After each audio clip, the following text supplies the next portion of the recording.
We're about ready to get it going here, and the Sooners fans are eagerly waiting to look on as they take on the Northwestern Wildcats. In the circle, we will see one of the top 3 finalists for National Freshman of the Year. This is what Danielle Williams did yesterday. You know, she had a little bit of a rough patch in the first inning, but came back so strong, really owned the bottom half of the strike zone. Although she's been known for being a good rise ball pitcher, she had to make some adjustments, and she did just that, and really kept a good offense at bay all game long. Over 100 pitches, 3 hits, 3 runs, 2 of them earned through 5 innings, along with 6 Ks. When you look at what she offers in the circle, what does she do well?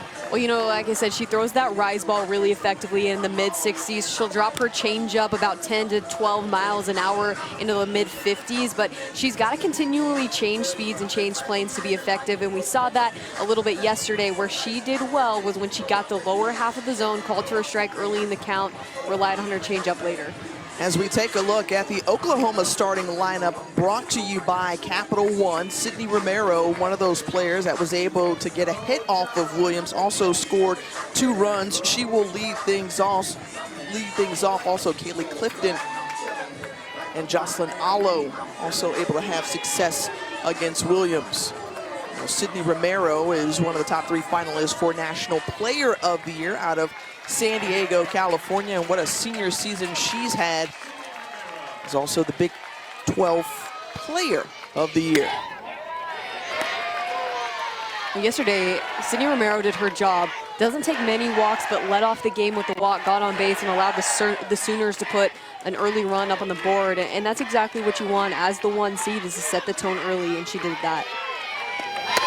Well, she's had a good NCAA postseason thus far. 7 for 15 between last weekend and yesterday's game.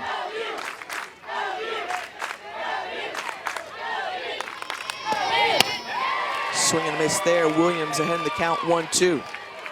And that's going to be a pitch that you're going to see from Williams pretty often, and you're going to have to see it, and you're going to have to see it for a strike if Northwestern's going to be successful today. I mean, this Oklahoma team is tough offensively, but that's the equalizer right there, that pitch. It's so interesting you say that. In talking with Patty Gasso before the game, you know, she says sometimes our fans and people around the country get spoiled with the number of runs that we put up, close to 8 a game. And she said the way that you're able to neutralize that is with great pitching. And left it up there for Sydney Romero. She leads things off with the single to left. Sydney Romero is so tough when she has 2 strikes because of her ability to hit a lot of different pitches and drive a lot of them hard, and she does just that on her first at bat, and it's a big reason why she's up for one of the National Players of the Year. 8 for 16 now in the postseason. As Romero, the tone setter for this Sooners lineup. And the lefty, Fale View, now standing in.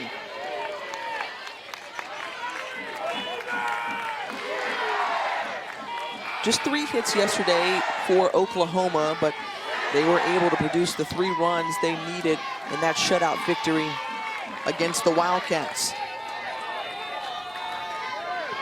Seeking their 13th Women's College World Series appearance. And it's so important at this point in the season when you get those 3 hits is they're timely. I mean, in all situations in yesterday's game, those hits mattered. The first one came in the first inning with Jocelyn Allo getting an RBI double. Kaylee Clifton got an RBI double right after a Sydney Romero double. Taking off is Romero. The hit and run is good, and it's going all the way to the wall. Romero coming in, sliding in at home plate. And Fale View coming through with the RBI double in the first inning. Oklahoma takes advantage of a defensive miscue. First and foremost, this is a hit and run, so Sydney Romero draws the second baseman, Rachel Lewis, to go up the middle and cover the base. And Fale View hits it perfectly into the gap, and this is a bad angle for Morgan Newport out in right field, and Sydney Romero able to take advantage and scoring all the way from first base on a hit and run, an easy ground ball. And they're loving it. She's not expecting that she had to go from first to third. on that hit. Well, you see what the Sooners have done when they score first. 26-1 on the season. They've done an amazing job at outscoring their opponents 60-8 when they score in the first inning.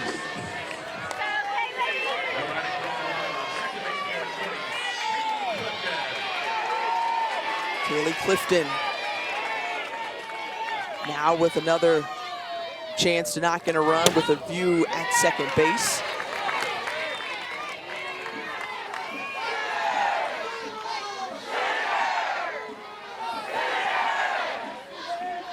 Top-seeded Sooners holding that #1 overall seed for just the second time in program history. Last time it happened was in 2013. They went on to win the national championship. And the throw from Rudd down to second base, and the view is back in time.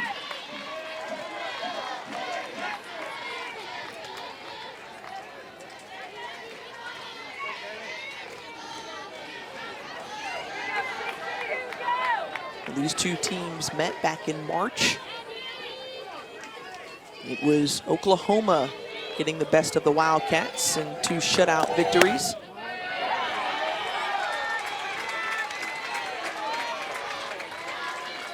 And we saw Danielle Williams go the entire game yesterday. Kenna Wilkie, or most of the game yesterday, Kenna Wilkie warming up in the bullpen if needed. She did come on in relief for Williams.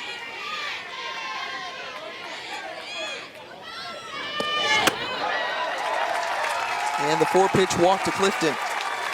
And I wouldn't be surprised in this kind of a game if early Northwestern decides, hey, we're going to take Danielle Williams out, give Kenna Wilkie an opportunity to try and find the strike zone, work through this lineup a little bit, and then potentially re-enter Williams down the stretch. You know, let her go to the bullpen, let her work some things out, and then try and make another appearance if they need her. Well, Michelle Gascoigne, the pitching coach for Northwestern, very familiar with this Oklahoma program.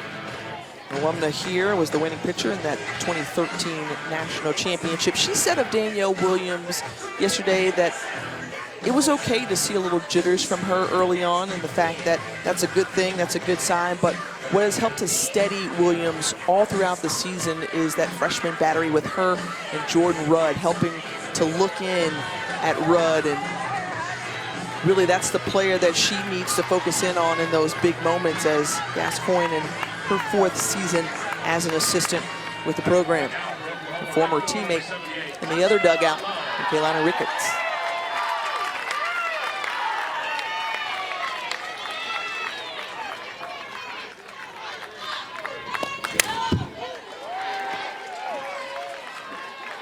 Alo in the 4-hole. Had that RBI double in the first yesterday.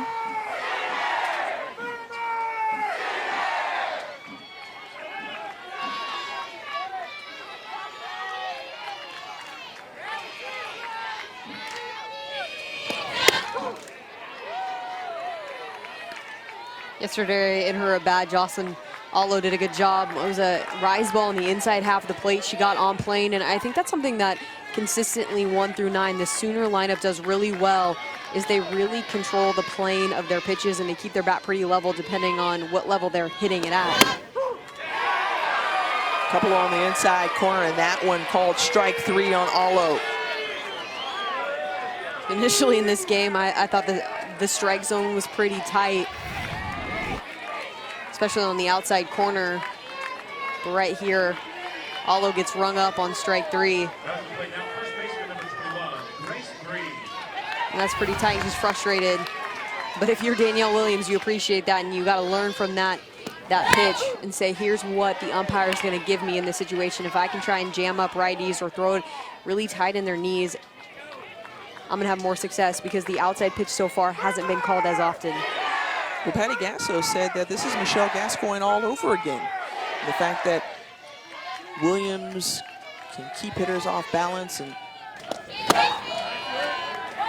keeping it low in the zone, as you said, has worked really well for her. So it's just a second coming, if you will, of Michelle Gascoigne.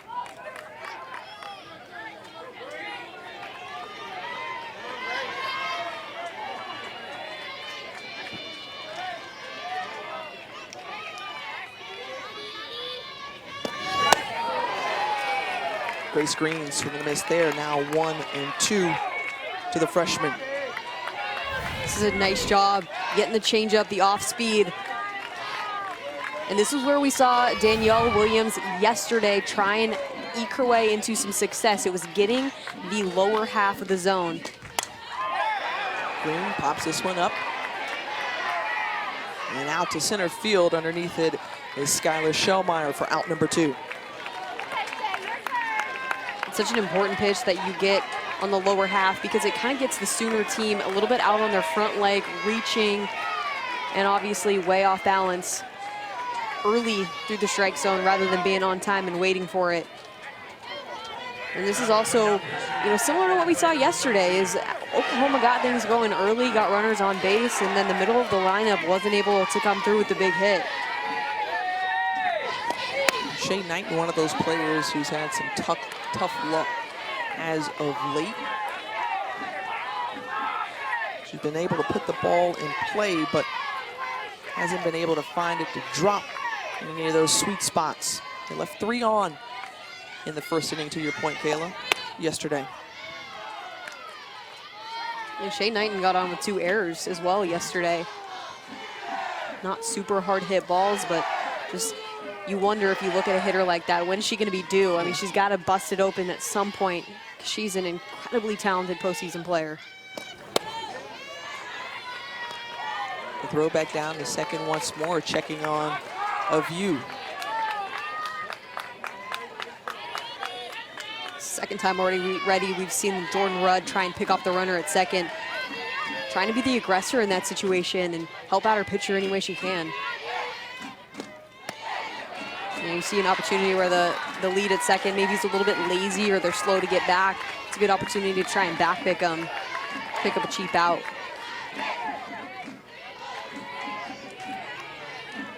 Rudd getting the signal from the dugout. 3 balls and a strike to Shay Knighton.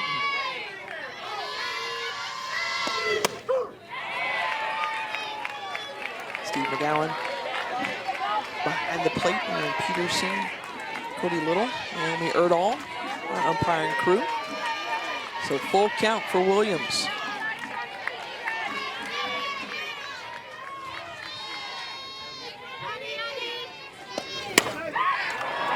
And just hit that one over and pops it up to short. So a couple of runners left on base. 2 hits, 1 run. Oklahoma leads. Oklahoma with a 1-0 lead. We head to the bottom of the first, and we'll get our first glimpse of Mariah Lopez. Mariah Lopez is really the leader on this pitching staff for OU. She's really the only returner, and she's done work as more of the number 2 pitcher, works really well as the right-hander on the other side of G. Warris, who's the ace on this staff, and she's come through in some big moments for the Sooners. The junior out of California has a 1.04 ERA, and when we look at what she offers, what do you like? Well, her rise ball is incredible. She's able to throw it on a lot of different planes, so she can throw it lower in the zone, she can get it to go up in the zone with a little bit of bite. She throws in the upper 60s, so she brings great velocity, and then she'll mix in the off speed every once in a while. But I think that's going to be the challenge for Northwestern, is trying to battle that velocity for their lineup. Quick check of the Northwestern starting lineup brought to you by Capital One. Just a couple of hits yesterday. Coach Kate Drohan says she needs more production from those veteran players who have had experience and been here before. And been here before meaning having at least some experience in this Northwestern program. 5th appearance in the Super Regionals. First time that they've been back since 2008. So players like Rachel Lewis and Morgan Nelson needing to step up as they have all season long for these Wildcats.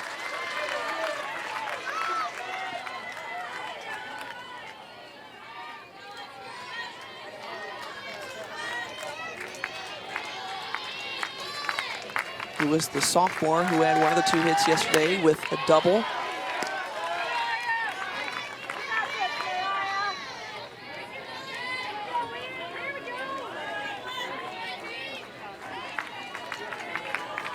And one of the things that Kate Drohan told us is, like, Look, we challenged our hitters. Find a way to produce more runs. Mariah Lopez with the first strikeout of the game. She goes with her strength, the rise ball, to get Lewis early in this game, and you're going to see that pretty often as she gets ahead in the count, which she did in her first at bat today, is working the ladder north, trying to get that rise ball, trying to get them to bite up in the zone.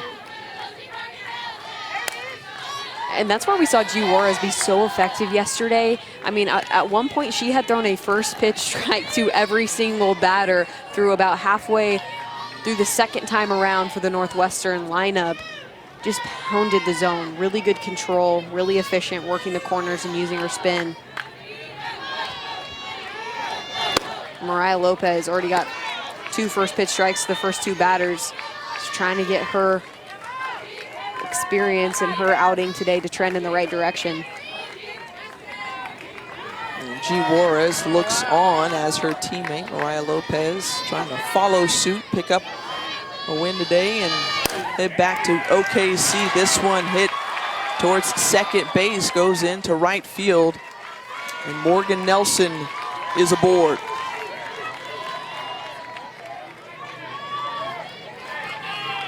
It's a good first at bat for Nelson, who had 2 strikeouts yesterday. 0 for 2, comes up, just takes this pitch on the outside corner and drives it to the left side. Nice simple swing, lets the ball get deep and gets it by Kaylee Clifton, and almost dangerously bounces off the glove of Allo out in right field.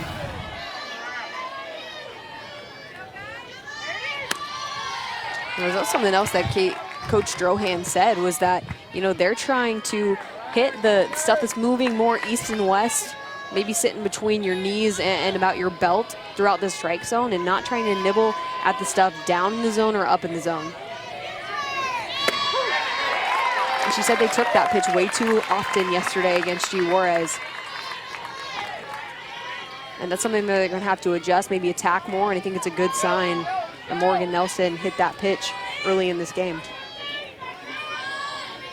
We'll see what Maeve Nelson, no relation, can do. The freshman takes the pitch from Lopez. That's ball high.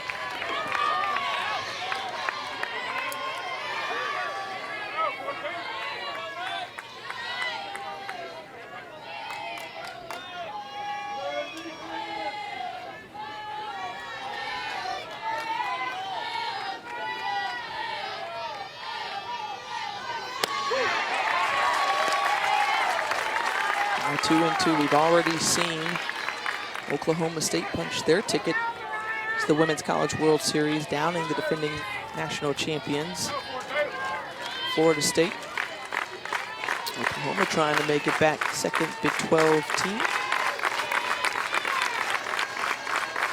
Of course, Alabama and Texas in action as well. So much happening.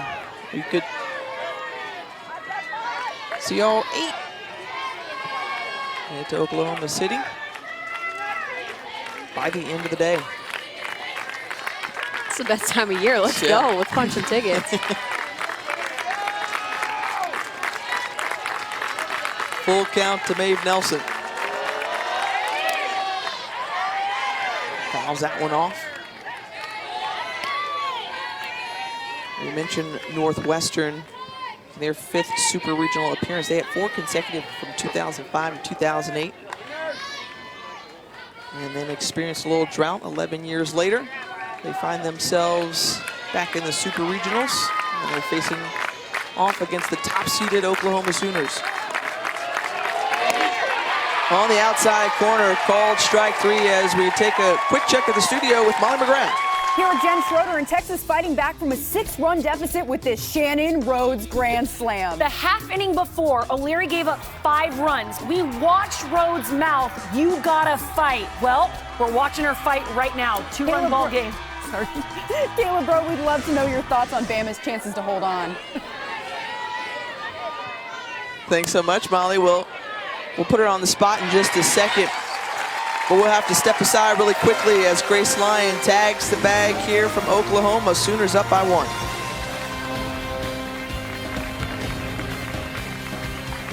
Your thoughts, though, on Bama? Yeah, I think, looking at the Texas team, they faced a lot of adversity. Won game 2, came back in a big way after the Miranda Ellis injury. And I think for Alabama, this really looks a lot like the Arizona State game that they won at home last weekend during regionals, where it was just a complete offensive hit fest, where it was just going to be who's going to score the last few runs of the game. And I think it's going to come down to who's got the last at bat. And I think if I'm Alabama, I'm happy I'm the home team in this game. And that's why you fight so hard to be a host during regionals and super regionals, why it's so important to be a top 8 seed, a top 16 seed in regionals. And you kind of forget that as you go through the season. You're just worried about, hey, we got to win this game, this series during regular season, but it matters at the end. Oh, yeah. And the Sooners, the #1 overall seed, they're hosting, but they're the designated visitors on the scoreboard today. Nicole Mendez popping this one up, and Jordan Rudd hardly had to move for the first out.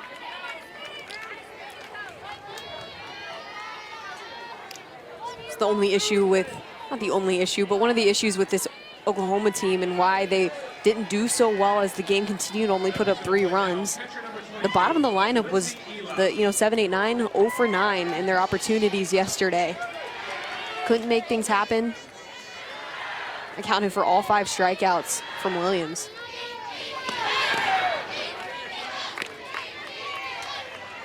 You said before you saw her as a young pitcher get stronger as the game went on, so it'll be interesting to see the adjustments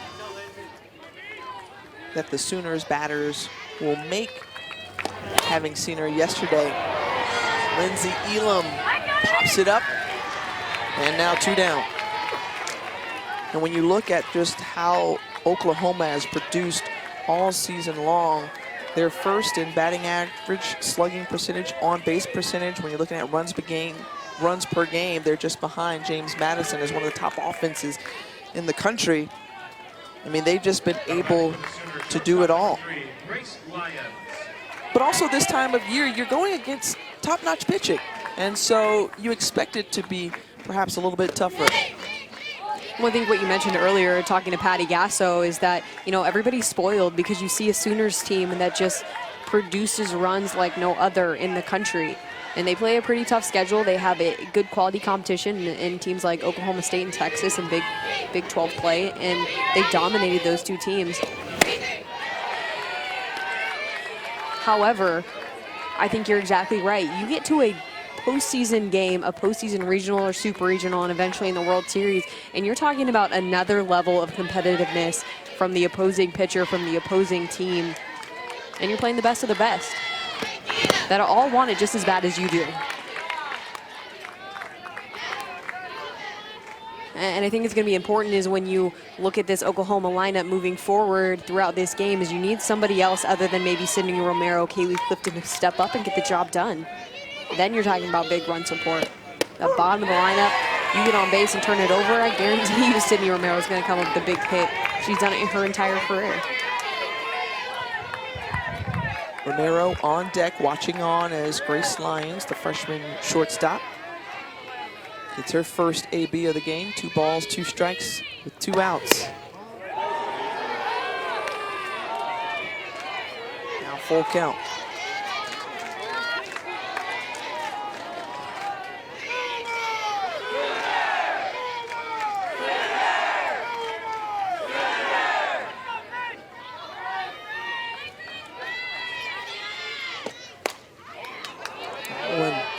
Foul down the third baseline, and we talked about just how well Oklahoma has done in rolling through the Big 12 the last 2 years. They've gone undefeated in conference play, winning their 8th straight Big 12 regular season title.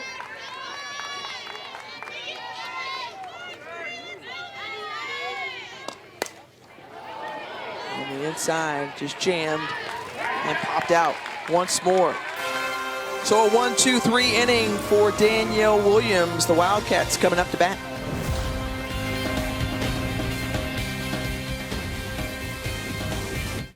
You gonna make me turn back, way back to the oldest me. Guarantee that you notice me. You don't want my soul from sleep. You gonna make me turn back.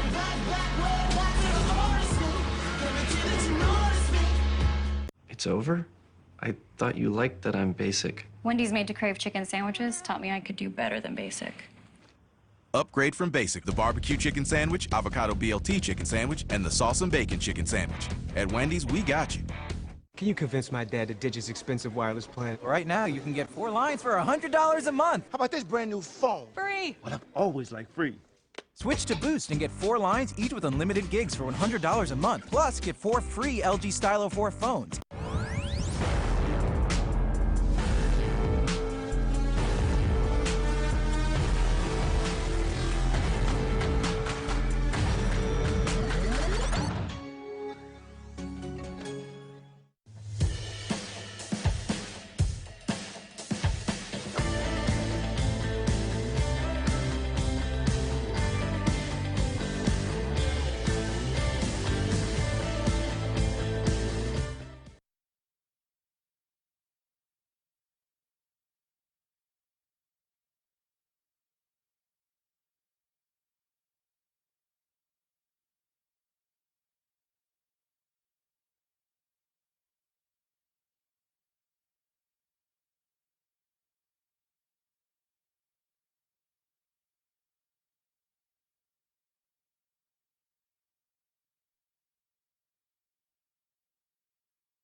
Welcome back to Norman, Oklahoma. Caleb Rowe, Tiffany Green with you, and the OU softball complex, a great venue to take in some softball, and one of the familiar faces around is Marita Hines, who was the program's second softball coach, went on to be the longtime former senior women's administrator, and really helped with this fundraising campaign to create this softball complex to see what it is today. Not only that, she was also one of those driving forces who helped to spearhead the Women's College World Series to move to Oklahoma City.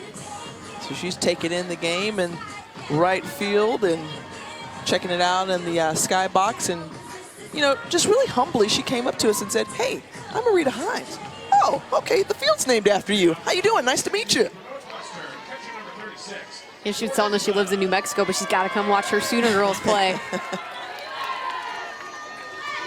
Not missing a minute of this opportunity for the Sooners to try and make it back to Oklahoma City. Would mean so much for them, as we learned that there's some master plans for a new OU softball complex. Board of Regents for the University of Oklahoma approved a new $22 million softball facility. It should be built about half a mile south of where we currently are. We'll get some major upgrades, of course, and it will include a 10,000 square foot indoor practice facility, training room, locker room, all that good stuff. And we're seeing that more and more around college softball as Jordan Rudd grounds out. It's been really cool to see how colleges have stepped up their game and created these unbelievable softball venues. I mean, we were just in College Station for the SEC tournament, and that place is unbelievable.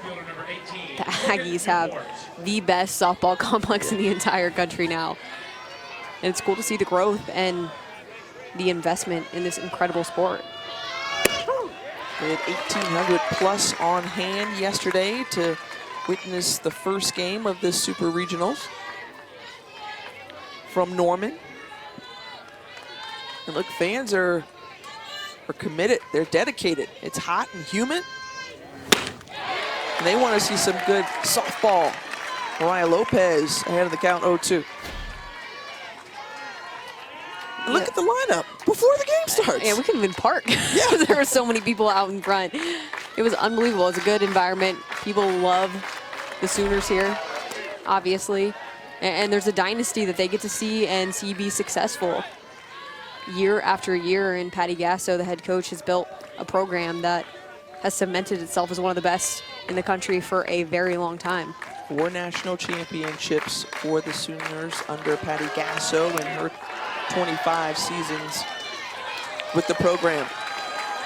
And they're calling that a strikeout of Morgan Newport. She stood there kind of in disbelief for a second, and Kate Drohan coming up to the home plate umpire to try to plead her case. Yeah, Lopez working upstairs with the rise ball, trying to get Morgan Newport to attempt at it. You know, we heard from Drohan, I think that she felt like coming into this game, one of the things that they were pretty good at was taking the rise ball. All season long, they've done a really nice job of being able to hold on the takes. See, this one's right at her eyes, and I think that's a bad call. I think she definitely stayed back. I don't know if her barrel crossed the plane. Oh, maybe a little. Wow. I agree with that. From the front angle, it actually looked like she held pretty well. The side angle always tells the truth. So Lily Novak standing in.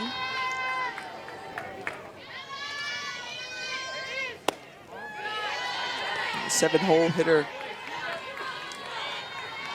for the Wildcats. One of those players which Kate Drohan said she needed to step up.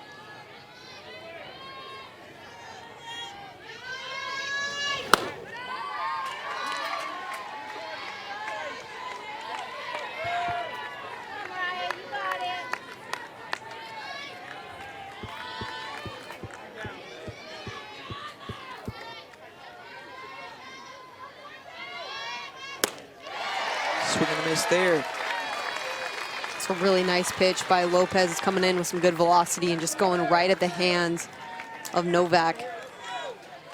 It's where she's tough, and she looks a lot different just because she's coming from the right side, has a little bit different spin, different movement than you would see from G. Juarez. So tough challenge for Northwestern to adjust today.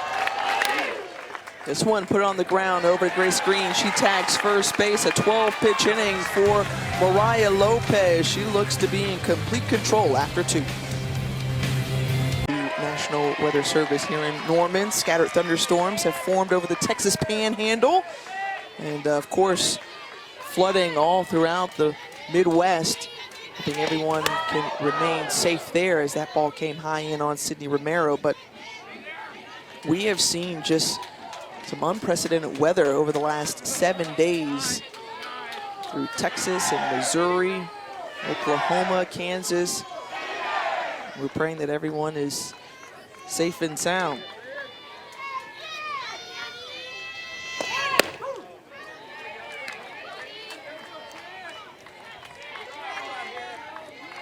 About 82 degrees, partly cloudy here. Some more wind blowing out to center field.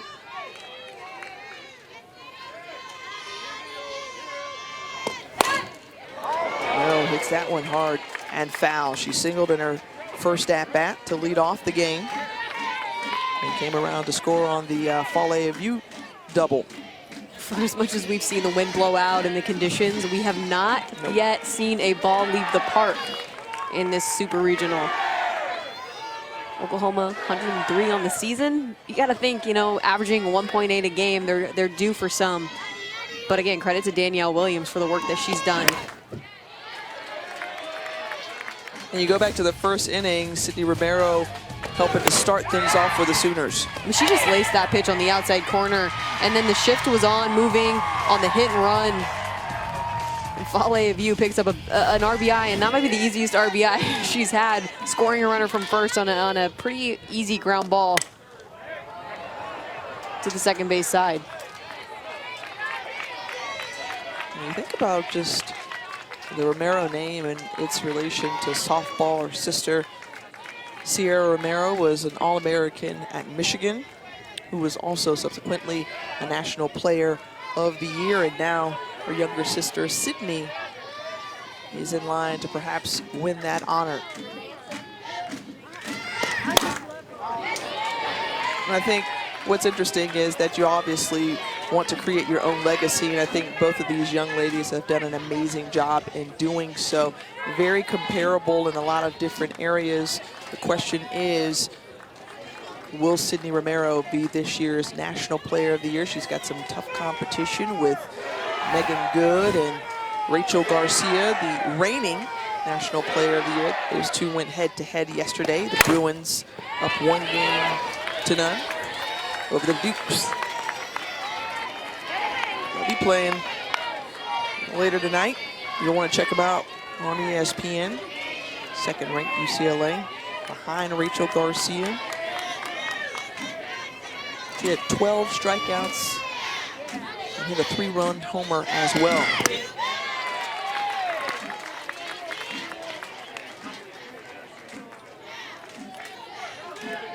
And when you look at Sydney Romero and this at-bat, I mean, she's battling, making Williams work. The 9th pitch of the at-bat on the way.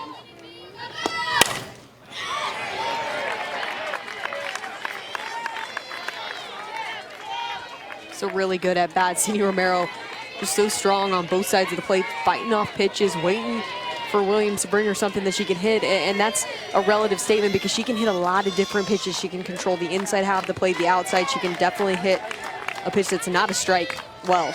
We saw that yesterday, and this time Sydney Romero gets all of that one, jacks it over the wall, home run, bye-bye.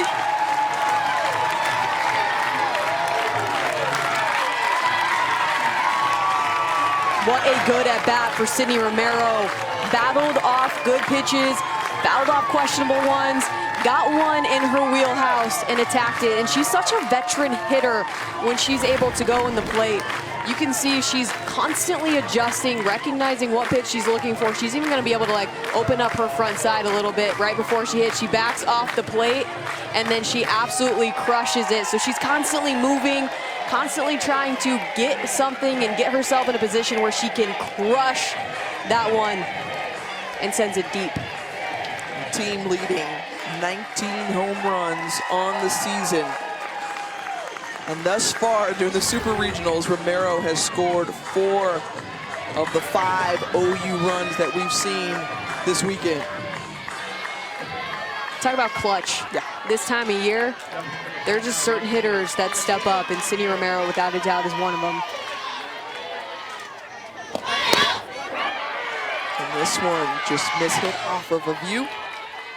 And Williams fielding her position.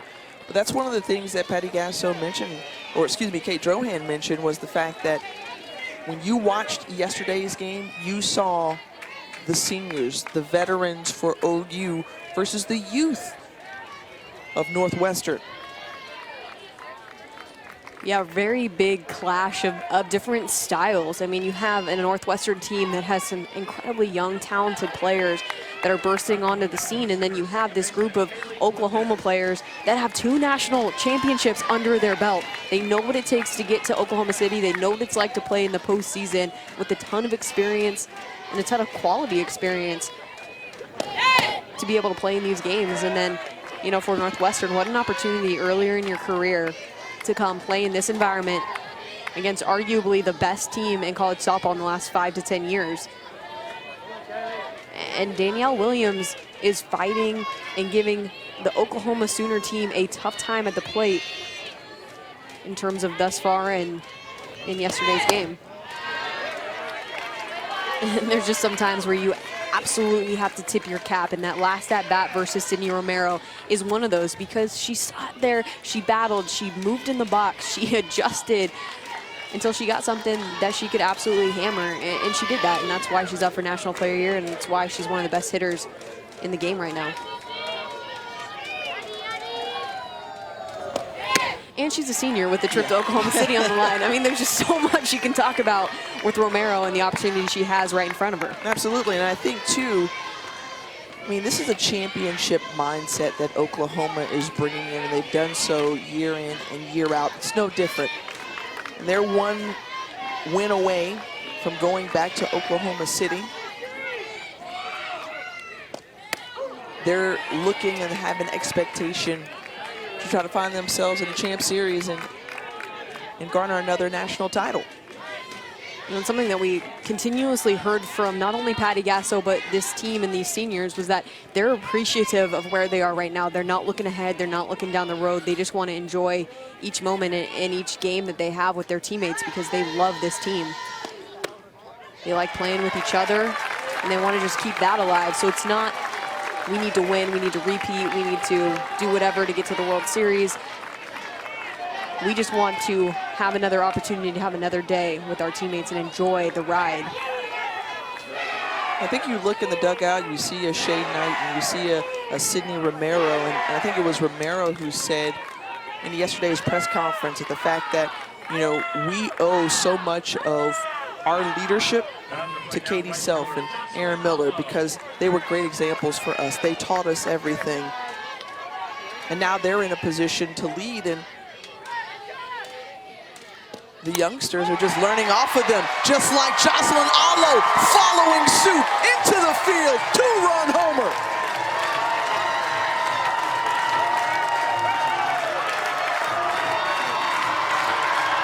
You're exactly right. The senior leadership has trickled down to some of these young stars, and Jocelyn Allo is without a doubt one of them and has so much power in her swing. We saw her hit a great double off the wall, was a little bit short of a home run yesterday. Did not miss any of this pitch. Little low in the zone, drops her barrel well enough. Fantastic extension. What a smooth swing she puts on that ball and makes it look easy. I mean, she's so strong. She made that look easy getting out of the park. And look who's pumped up, Sydney Romero, who is hyped after Allo hits that one out of the park, her 15th of the season. She had double that last year as the nation's home run leader, and she was the National Freshman of the Year and earned All-American status.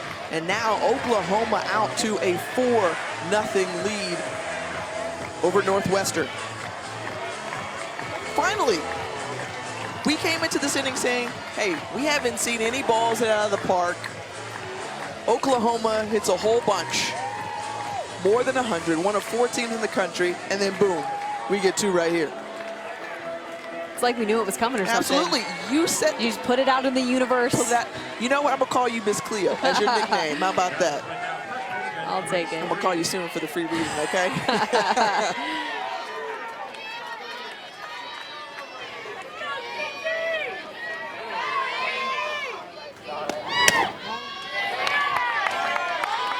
Just in case you were wondering, Miss Cleo, aka Kayla Bro, along with Tiffany Green here with me from Norman. Hello.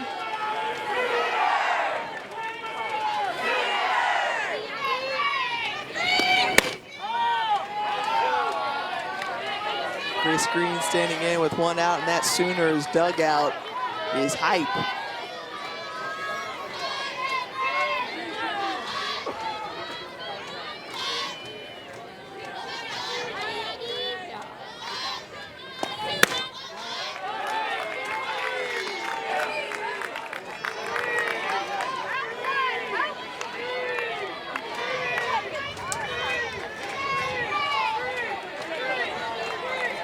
Grace Green, one of the newcomers to this program, earned Big 12 Freshman of the Year honors. And this is a player who has really helped to step in and play a lot at first base with Shade Knighton. Not maybe 100% of her full strength. She's battled through some injuries throughout her career. So they try to save her as much as possible as Knighton's on deck. And so Grace Green has come right in and contributed immediately. That's one thing we heard really consistently from both of these programs is they have young, talented athletes in the lineup. And a big piece of allowing them to be successful is the older upperclassmen have to allow them to be themselves and to play the way that they should and find a way to fit in and give them the confidence to succeed at this level. And something that was really, really cool that I think we heard from Sydney Romero was that, and Kaylee Clifton, 2 seniors, when we got to talk to the teams, was the reason that players like Grace Green, Grace Lyons are successful as freshmen is because they play with that mentality where they have everything to gain and nothing to lose. They're freshmen. You know, your 4 years come short. Don't wait to make an impact early. And that's something also that this Northwestern team does well, is they let their freshmen shine.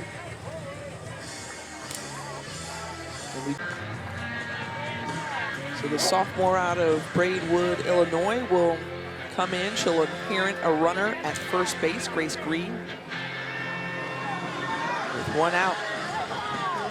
Shade Knighton ready to step in. She popped out her first time up, still looking for her first hit of the NCAA tournament. And you said it before, Kayla, a player that you feel like is just do.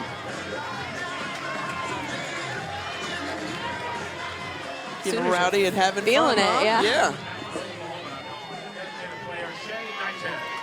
See if they can work up some juju for Shay Knighton.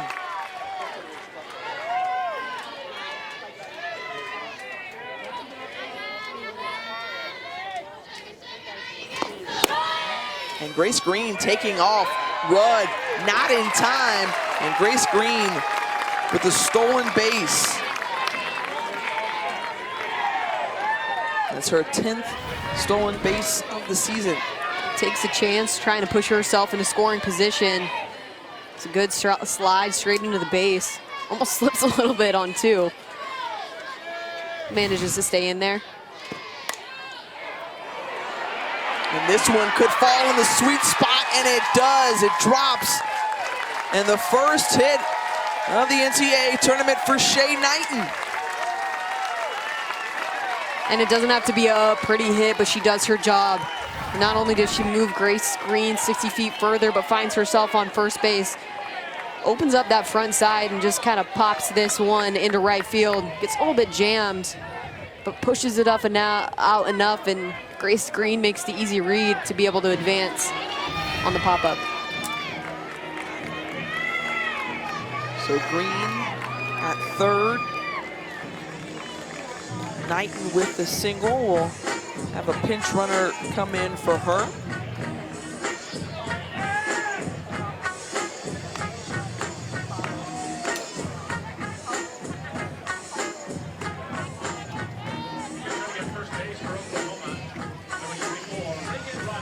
Reagan Rogers standing at first.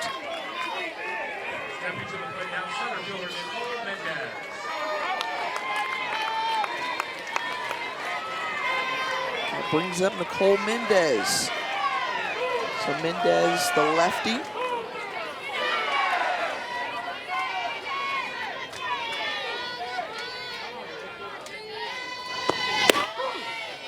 And Rogers taking off as Rudd threw down to third base. So both runners now in scoring position for the Sooners.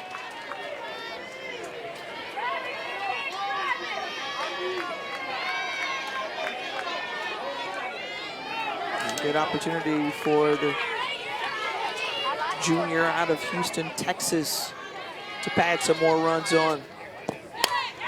And does so through the 5-6 hole. One comes across. And OU starting to pour it on here in the third. Nicole Mendez, who struggled a little bit at the plate yesterday with a couple of strikeouts, comes back with a big RBI for the Sooners. Such a level swing, just drives this ball in the outside corner, not trying to do too much, understands that as long as she gets it to the outfield, she's gonna score a run, and plates on another big run for Oklahoma. And that's what you see from these batters, just as you mentioned, not only the level swings, but also just taking what they get, not trying to pull or do too much with it.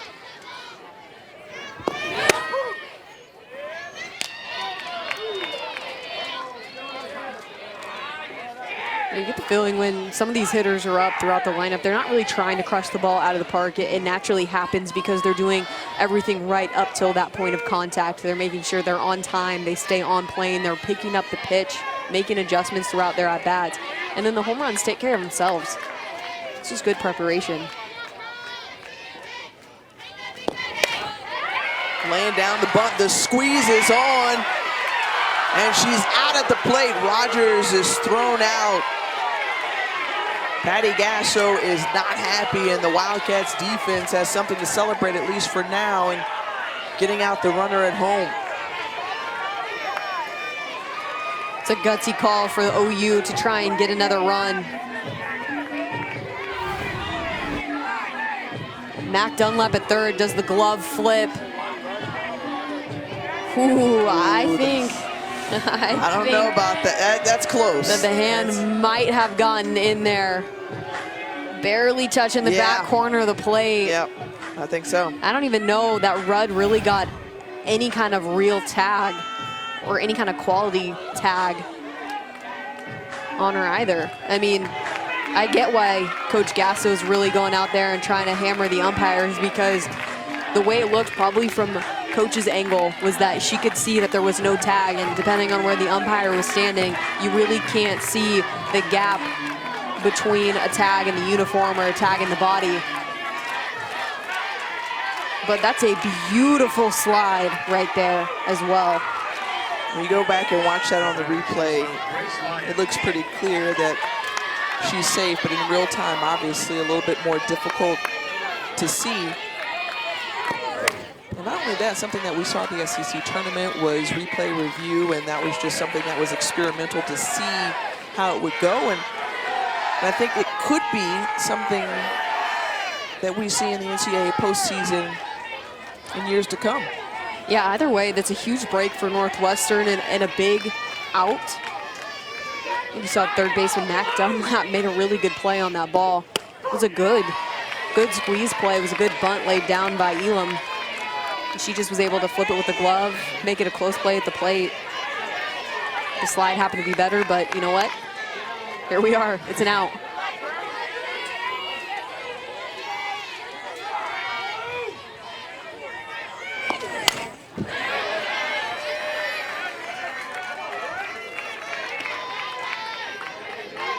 Grace Lyons back at the plate. Hopped out the short her last time up.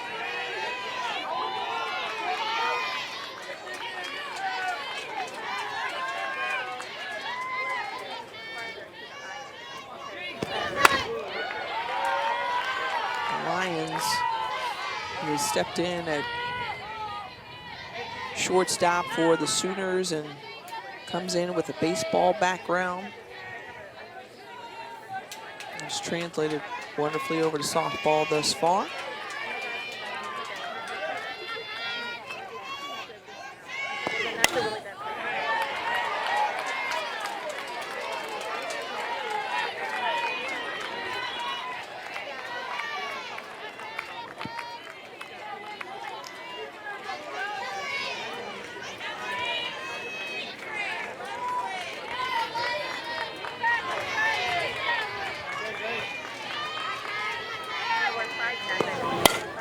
Lyons over to Dunlap. And she tags the bag casually at third base to win the inning. 4 runs put up by Oklahoma. They lead 5-0.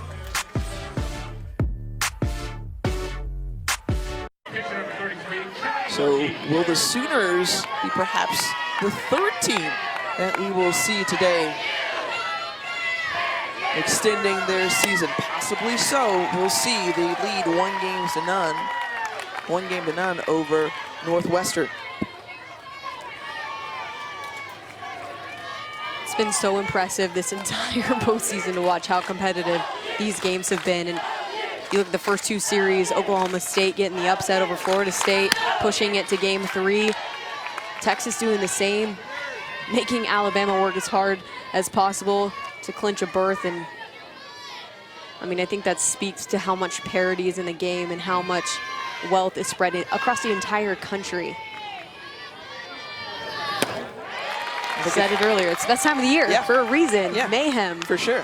I mean, you think about how Alabama started the season, 33 straight wins. You look at this Oklahoma program who won 41 straight. I mean, all types of streaks happening, and you know, the best of the best. They are rising to the top.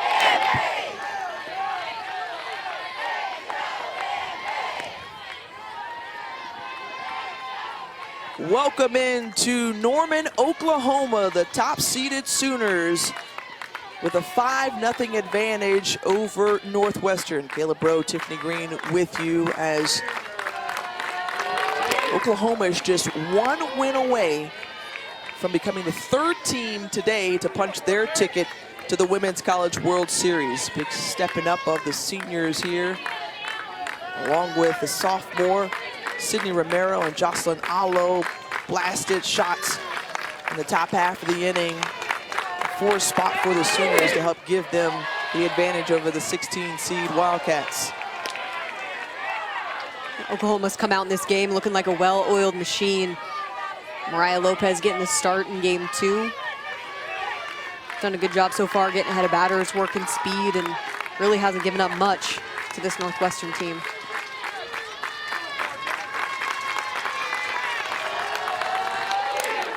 Fouled off by Kenna Wilkie. And just out of play, we saw Danielle Williams start off the game for Northwestern. But Oklahoma ran her out of the circle. Kenna Wilkie coming on in relief. And she stands in for her first at-bat of the game. And this is a different Oklahoma team that we saw from yesterday, Kayla. Absolutely. I think first and foremost, you know, the thing that Patty Gasso was looking for from regionals to now was an aggressive offense and going after and understanding that they can hit a lot of different pitches well. And they have looked like that today. Looked a little bit tentative in game 1, trying to see what Danielle Williams was throwing. But in game 2, have been on attack mode. And really it was the 3rd inning that busted out for OU. Sid Romero opens up on an inside pitch and absolutely tattoos it to get things going in that inning. And then it followed up by the 2-run home run for Allo. I mean, they've been all over this pitching staff for Northwestern so far, really making it challenging because anything that they've missed a little bit on, Oklahoma's crushed.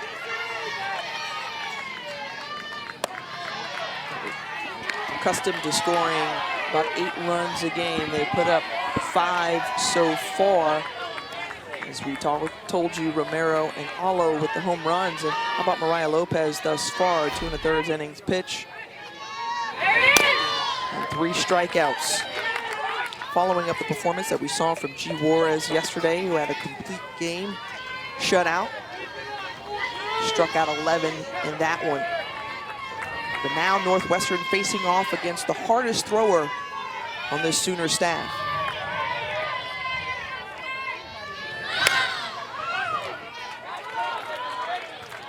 I think that's going to be the challenge for Northwestern moving forward. As we saw them struggle against G. Juarez, the bottom of their lineup, hitters 5 through 9 went 0 for on the day against Juarez.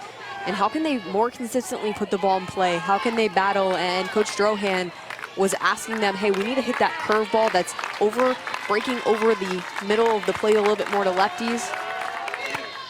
Try and get the righties in her lineup to stay more inside of it. Well, they're not facing G. Juarez today. They're facing Mariah Lopez, who gives a different enough of a look. Comes in with a little bit higher velocity in the circle. It's got a rise ball that works differently. She can throw it lower in the zone. She can throw it higher and work up through the zone. She's also got a curveball as well, coming from the other side, from the right side. Right-hand side, I should say, not a lefty. And when you think about Mariah Lopez, and you mentioned it earlier in the broadcast, I mean, she is the player with the most experience on this OU staff, given the fact that, you know, she pitched in the game-winning or the clinching game of the Women's College World Series to help them take that 2017 national championship. So she comes in with that experience, and she's been aided along by a couple of transfers in Juarez and Shannon Sale. Yeah, and talking to the pitching coach, Jennifer Rocha, who also is in her first year for the Sooners, coming from Florida, talked about how impactful Mariah Lopez has been as a leader in the battery, because she's really the only returner. They had 2 new catchers this year, 2 new pitchers. So she was much needed to help this Oklahoma pitching staff really work, find their groove. And she said that she's so happy with where they started this season to where they are now. Fantastic pitching coach, and Mariah Lopez, who we learned is also known as Cheetah, with a 3-2 count. And Skylar Schellmeyer lines out in the double play. Kaylee Clifton over to Grace Green at first base. And a 4-3 double play.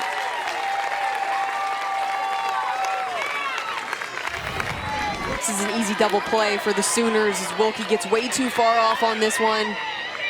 Doesn't read how hard that ball's hit or how not hard that ball's hit as it pops into Clifton's glove. And the easy turn to 1. Brings up the top of the order for Northwestern and Rachel Lewis. Mariah Lopez thus far has only surrendered 1 hit to the Wildcats lineup. That was by way of Morgan Nelson, who is on deck.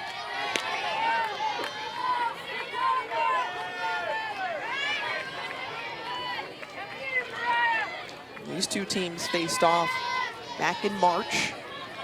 Oklahoma shut them out both times.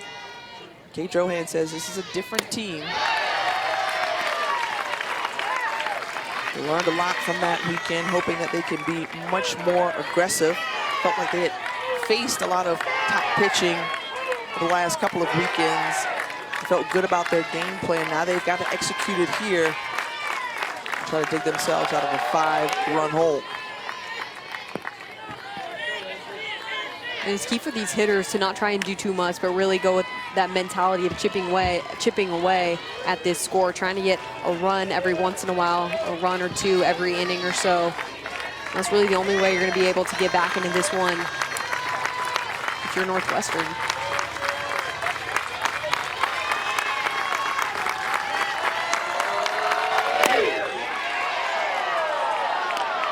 You know, for this Northwestern team, you know, they know who they are. That was something very, very important, that they don't have a ton of power 1 through 9. They have some good pop. Rachel Lewis has got 14 home runs, who you're seeing at the plate right now. Not very high averages, but they rely on each other and work well together. It's not going to be one superstar that gets it done every game, but they rely on 1 through 9 coming through. And really, the 1 through 3 batters in the lineup did a good job battling yesterday, picked up a few walks, got a couple hits here and there, trying to find their way on.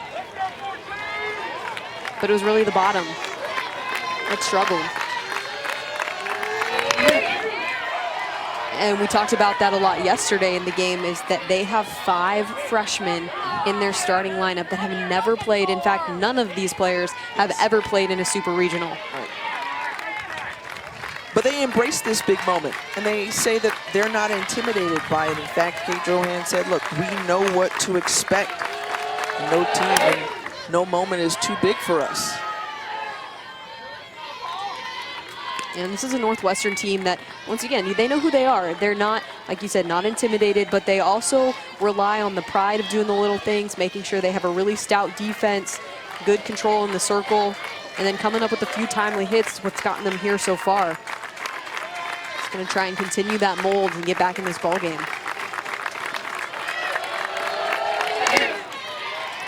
Low in the dirt and ball 4, the 2-out walk to the leadoff hitter and Rachel Lewis. This is really the first time in this game that we've seen Mariah Lopez get a little bit wild. The first 3 batters that she's faced this inning all have gone to full counts. It brings up Morgan Nelson, who we mentioned as the only hit of the game for Northwestern. And so for as much as we talk about the youth of this lineup, here is one of the seniors for this group. And the balance of power, if you will, for that inexperience and youth versus the more veteran players. They've helped to embrace and nurture the youngsters.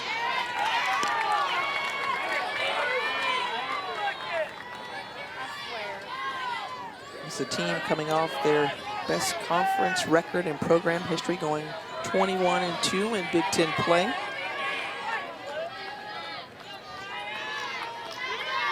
Just short of the conference crown.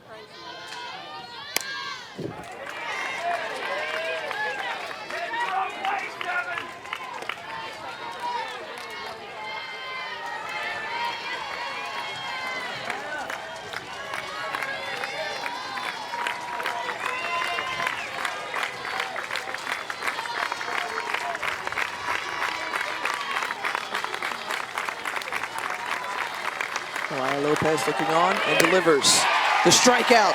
That ends the inning. Oklahoma still holding tight. That 5-0 lead. We'll talk to the Northwestern head coach when we come back. Got some work to do, but given the fact that this is their first super regional appearance as a program, since 2008. It's a really big deal for these youngsters and something to continue to build on over the next few years. First pitch swinging. And that ball foul. Sydney Romero will come back.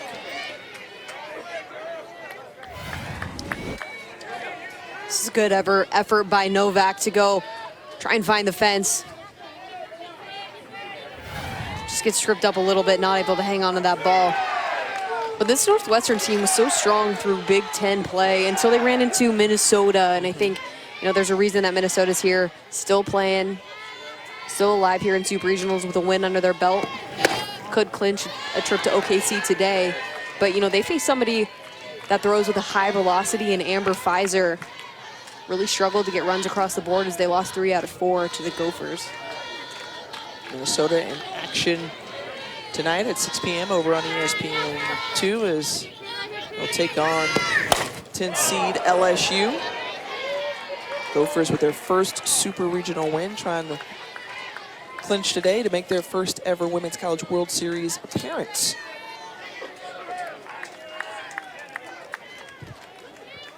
Defending national champs, Florida State out as they were down by a Big 12 opponent. And Oklahoma State, Alabama from the SEC, and this grounder over to second base handled by Rachel Lewis, and 1 down.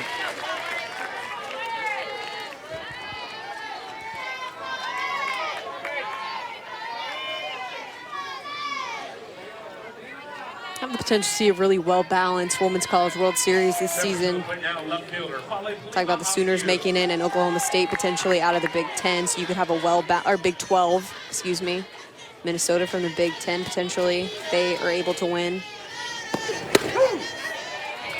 It's if, the seeds hold like we always talk about. SEC is going to definitely get 2 now with Florida and Tennessee going against each other, so automatically 1 is guaranteed in, and Alabama already punched their ticket. We saw all top 8 seeds go last year. Oklahoma State breaking that mold this year as 13 seed. That was an incredible series as well. Went all 3 games, so much fight from both teams, and you kind of had that feeling that Florida State, the cardiac kids, that was their big MO last year, was we're going to put ourselves in a hole. We lose game 1, we fight back through the losers bracket. They won the whole thing, but the defending champs are out. Samantha Shao, the big transfer from Texas A&M to Oklahoma State, says, you know what, I'm going to put the team on my back, carry us there. They got a good pitching relief performance as well. I mean, gutsy game.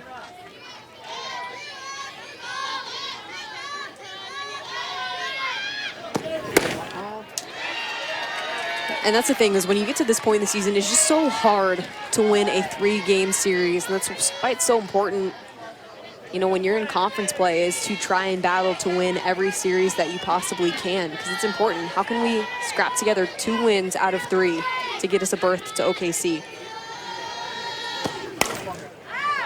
View opposite field and flies out to left.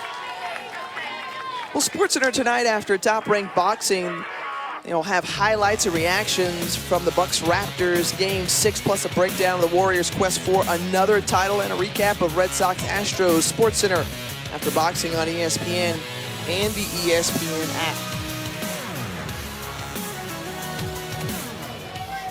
We talk about Warriors trying to make another run. Oklahoma's hoping to do the same here. They've got 4 national titles, won back-to-back in 2016 and then again in 17. The quest for a 3-peat was halted by Florida State.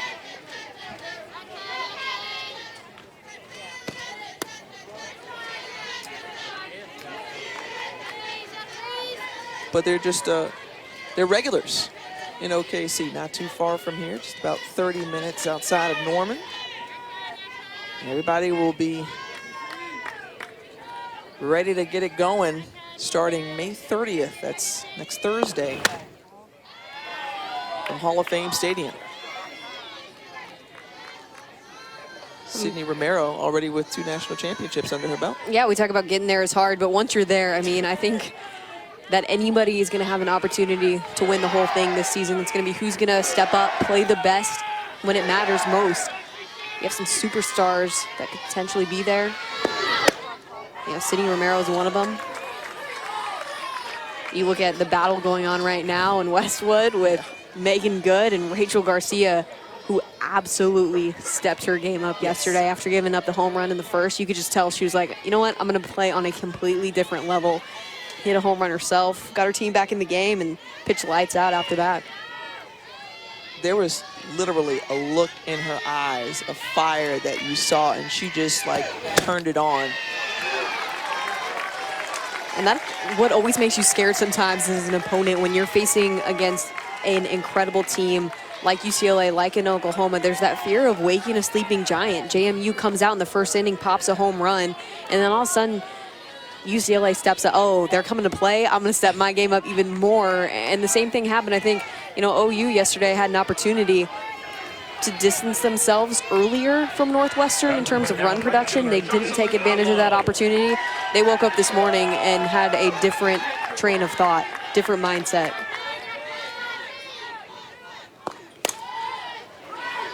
The bouncer over to short, and Alo is thrown out at first base. Still holding tight, Northwestern trailing by 5. Welcome into Marina Hines Field, 5-0 Oklahoma on top as we're in the bottom of the 4th, and a chance to chat with Patty Gasso, the head coach for the Sooners. And Coach, your team appears to have a different mindset coming into today's game. What got into your group to fire them up for today's matchup? To be honest with you, we always have that mindset. Sometimes the mindset gets attacked by great pitching, and that's what we were facing. But sometimes when we see a pitcher 2 days in a row, we have a better idea of what's coming. So I think that had a lot to do with us jumping in early. Coach, Sydney Romero in both games has just done such a good job of getting things started for your offense. What kind of role does she play in terms of leadership from the box? Tremendous, tremendous. She's got such a good eye, but such confidence. So besides what she does, it's the confidence that this team feels from her. All right, thank you, Coach. We appreciate it. Thank you. And look, when we talk with Coach Gasso about her seniors, he said, what are you going to miss? She said, look, I just don't want them to graduate. I don't want them to graduate because of just what they've meant to this program. Romero, Knighton, Clifton, View, Rogers, Lumberg, 6 in total. And they're just playing to win and trying to enjoy it every step of the way. And for Coach Gasso, too, she's taken a little bit of a step back with this class. Doesn't feel like she has to say as much because they're just going to take care of their business on their own. They know what the expectation is. They know what to do to prepare not only themselves, but their entire team when they go to compete every single day. And she says it's better sometimes if I say nothing and step back and let them do their thing. Fielded by Lopez, and Maeve Nelson is retired. From your perspective, you know, being a part of a championship team and program, you know, what were the lessons that you tried to impart in your senior year down to young players? Well, I think it's a big experience to be a senior and have the opportunity to leave your legacy and to, you know, help underclassmen get to where they need to be successful at this collegiate level. And I think it's, for me, I felt like, as I'm sure teams like Oklahoma and everybody across the country and Northwestern feel, is that, you know, it's almost your job to continue a legacy. What you learn from your senior class, you take a little bit, you add to it, you become the leader that you need to be, and then you teach that stuff by example, by communicating what it looks like to be a well-rounded player, not only on the field, but off the field, the kind of reactions you need to have to failure, the kind of mentality you need to step up in big moments. And that was always what I really enjoyed about being an upperclassman, was trying to give confidence to the underclassmen, to give confidence to everybody on my team through whatever way I could. And I think that's something that's really cool about both of these programs, is that, you know, you have a Northwestern team that has freshmen getting really, really good experience. Think about how they're going to be when they're juniors and seniors on this squad. This one just falls into fair territory down the left field line. And just the second hit given up by Mariah Lopez. This one coming off the bat of Nikki Cochran. And Nikki Cochran, not only in this game, but in yesterday's game, came up with a big hit, a simple hit for Northwestern. She's been pretty consistent, had good at-bats. Her hit yesterday was just an easy ground ball in the 3-4 hole, and then this one, she just shades to the left side of the field. Lets it drop on the line. Cochran now with a 7-game hitting streak. And a pinch runner coming in for her is Emma Bartz. Obviously success, but is that something as a player is like the biggest compliment is carrying on the success that you've seen, or just the growth of a player and the confidence that they're able to have? Yeah, well, I mean, you look at some of these programs across the country that have been so strong for so long, Oklahoma being one of them. Even Northwestern's got a really good history where they've gone to a championship series in the Women's College World Series, is that, you know, you need the players that played before you to get to where you are now. You need them to build. You need them to start and put the building blocks in place. And all of these programs now are getting to a point where the building blocks have been set or are being set. I look at a team like Oklahoma State where, you know, back in 2011, they make it to the Women's College World Series. That's a big piece of building. And now they're continuing to do, though, under the helm of Coach Kenny Gajewski.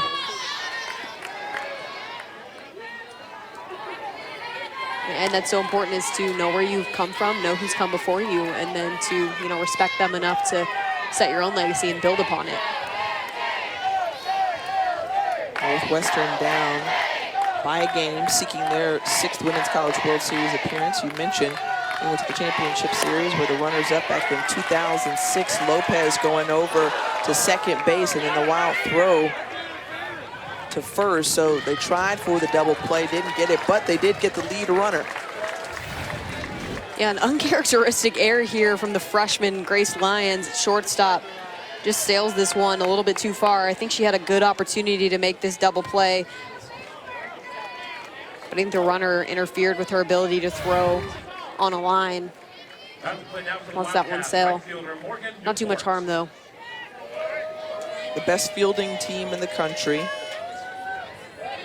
is Oklahoma. They don't make many errors at all, 16 in total coming into the weekend. And only for 4 for the freshman at the shortstop position. I mean, that's incredible. Incredible.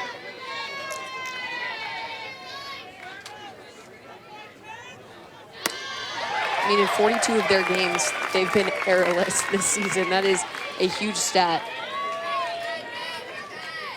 One of the most complete teams you'll see in all of college softball is Oklahoma. Patty Gasso is spoil of riches, if you will. Great hitting, excellent pitching, terrific defense. And they pace the country in many of those categories. And it just seems like they reload every year. You talk about Grace Lyons coming in to play shortstop as a freshman and the impact that she's made. Grace Green over at first base to take off some of the pressure for Shay Knighton to have to play defense with her injury. And you need players like that. And OU finds them each and every year. And I can tell you right now, they don't play like freshmen. And we heard from Patty Gasso, she said Grace Lyons is one of the best shortstops in the country. Super athletic, so smooth. That's why it's so rare for her to make that error that we saw.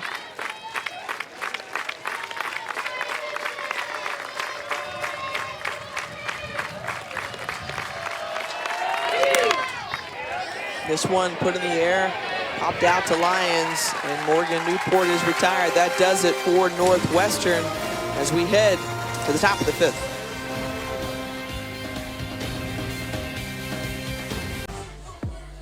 Back here in Norman, Oklahoma, and the Sooners were able to open things up in that 3rd inning. They put up 4.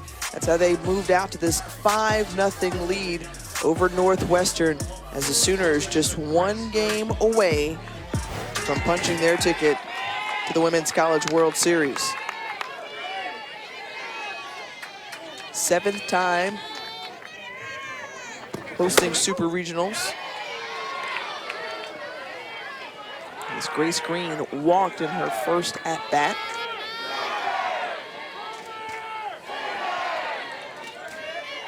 rather walked her last time up. And you know, she has not had the best look at the plate. However, when you look up and down this lineup for Oklahoma, you get so much production overall that if you're not having your best weekend, it's okay, because your players and your teammates rather will lift you up. Not only that, she drives this one into center field and over the wall, just as I spoke it, huh? Solo home run for Grace Green. On an 0-2 pitch, the freshman puts a beautiful swing on a pitch that is way too close for Kenna Wilkie if you have 2 strikes on the batter.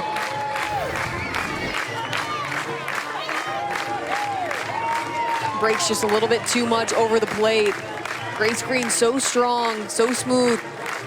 Almost hits the outside half of this ball and hooks it back right up the middle for a nice line drive home run.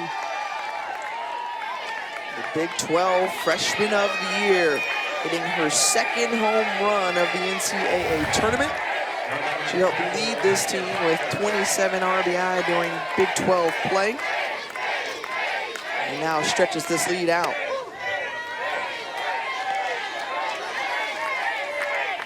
See, it's good when you bring up stats like that, because then the players are like, oh, wait a minute, my ears are burning. I hear what you're saying. I feel something. Boom, action. And Grace Green, I mean, what a pivotal point in this game. You know, you get a 4-run lead. They go through the top part of the lineup last inning with Sid, Fale of View, Kaylee Clifton. They don't get the job done to pile on more runs. And then right away, Grace Green says, hey, we have an opportunity to punch our ticket. And her first opportunity, and she's going to take advantage when she gets in the box. And that's something so important as you move down the line in through postseason into the World Series is no lead is big enough. We've seen so many times teams battle back, fight back, score big runs, hit big time hits. You got to put some insurance runs on the board and help out your pitchers as much as you can, because this is a good hitting year. And punches it through the 3-4 hole, and Reagan Rogers, who came in for Shay Knighton, now at first base with the single. Rogers, another 0-2 count. This one's a little bit better located. It's a curveball moving on the outside part of the plate, and she just throws her barrel at it and pokes this through the 3-4 hole. Keep the rally going for the Sooners. You said it before, Kayla, but I think it's worth mentioning again just how differently we've seen this Oklahoma team come out from the way they started yesterday in the first game of this Super Regional against Northwestern.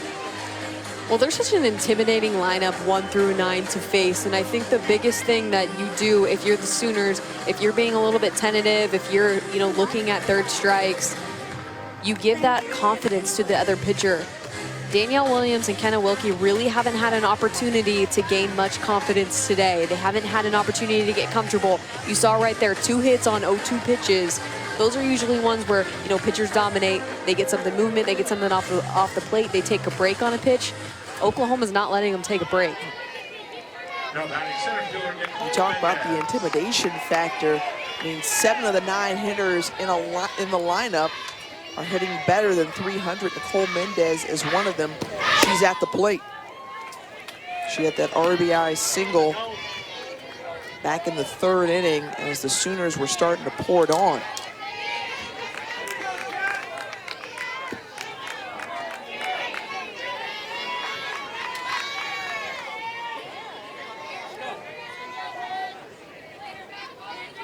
And that's a good sign if you're an Oklahoma fan, just watching everybody have fun in the dugout.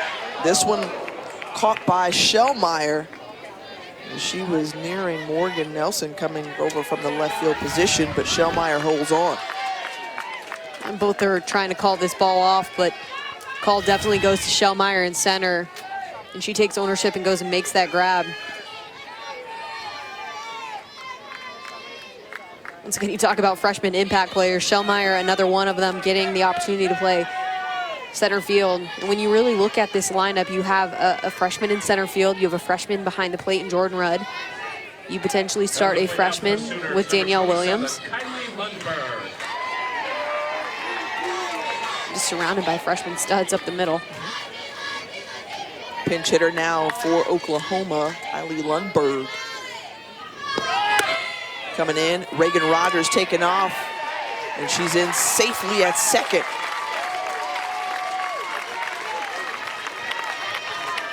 We've seen Oklahoma be a little bit more aggressive on the base pass as well today. Yeah, not known for stealing many bases, but they see an opportunity with Rudd behind the plate, the freshman, putting the pressure on her. And she makes a really good throw, just not too strong of an arm to throw out Rogers at second. In front of that one is Lundberg.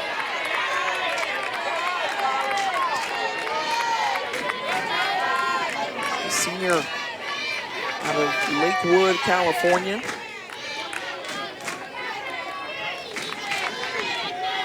He's 1 for 2 in the postseason.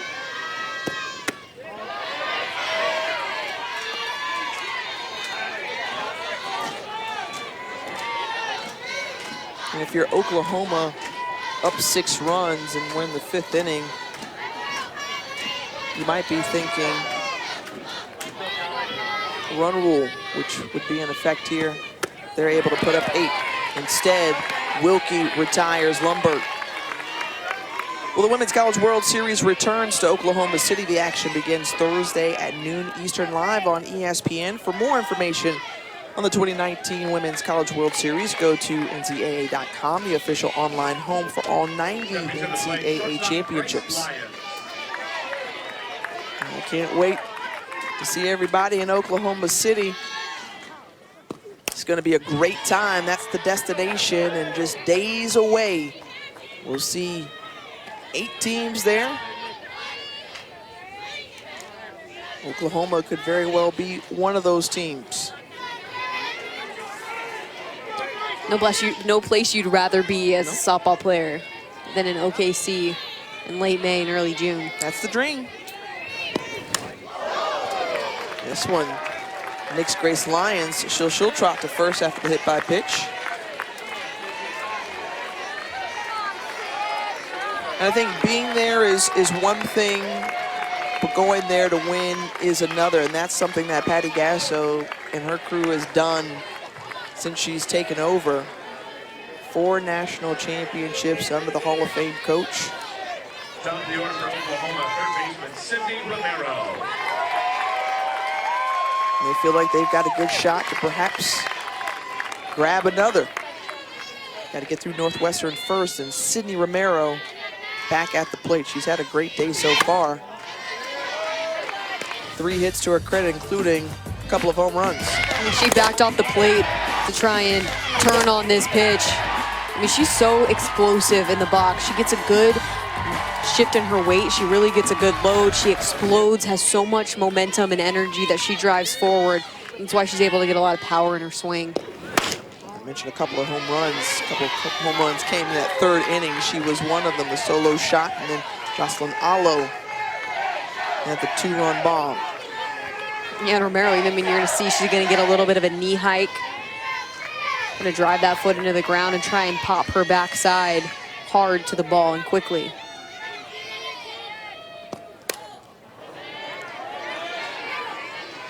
And she's got quick hands, and she's able to reach a lot of different pitches. We talked about it. She's a bad ball hitter, too, as well as somebody that swings well at pitches in her wheelhouse. You know, coming in 8 strikeouts, only 12 walks as well. I mean, not a lot of people are pitching around her, and with 19 home runs on the year, you'd think that would happen more often, but it doesn't. This one lifted into right field, and that ends the inning, but not before Oklahoma adds another run. The freshman, Grace Green, who has made herself known on this OU campus, comes up with another big hit. Sooners lead by 6.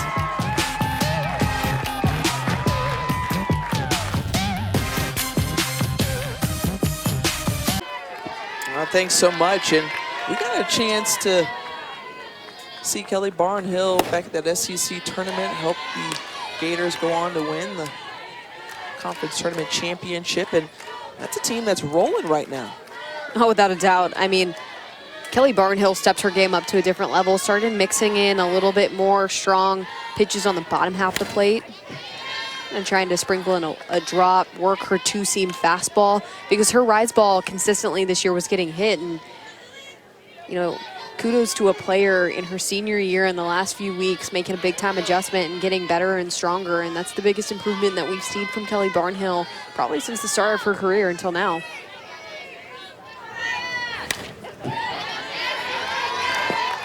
Later tonight will be UCLA and James Madison, Arizona and Ole Miss. Arizona leading in that one. And how about Washington and Kentucky? A nightcap at 10 Eastern. Great combo of hitting and pitching. Sis Bates and Morgan Flores may have just done damage, and Flores coming back this season. She was missing in action last year with an injury for the Huskies. Well, they could have used her last year. I think she's got like 22 home runs this season. Hit another one last night.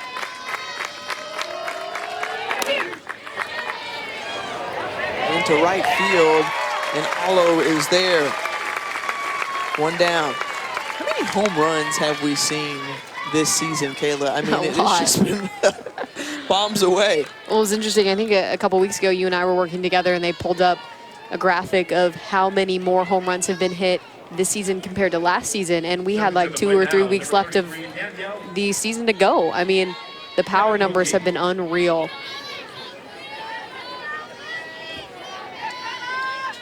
And yet at this time of year, you talk to most coaches, and they still go back to pitching. Pitching, That's right. It all comes down to pitching. Without a doubt. And as good as hitting is as soon as you run into a top quality pitcher in the World Series that's on a roll, I think about, you know, pitchers like Megan King, like Paige Lowry and Paige Parker for OU. As soon as you run into those caliber pitchers, offenses really tend to struggle, and it becomes more about pitching. And we've seen some incredible offensive teams, and I think Florida State has really been the anomaly in the last few years because they reached a Gabby Plain and a Taryn Alvello in the National Championship Series and out-hit a Washington team that really was winning with pitching and defense. Yeah. And the lefties that we've become accustomed to seeing in the circle, especially for OU and Mariah Lopez, you mentioned at the top of the broadcast, helping to give just a different look for the Sooners. Hard-throwing righty. She's ahead in the count 0-2 to Kenna Wilkie. And Wilkie pulls this one foul. And I think if the score holds here, I think OU has a good advantage where they have multiple pitchers that they can feel confident and rely on. And that's been the trend in the last few years, is you need a couple to get there. I look at, you know, Kylie Hampson and Megan King last year getting to the national championship game, using both, relying on both. Hitters are too good right now to only have one ace. We saw that from OU a few years ago, like we said, with both of the Pages, Parker and Lowry. Even before that, you look at Kaylani Ricketts and Michelle Gascoigne, who are both part of this game. You needed both of them.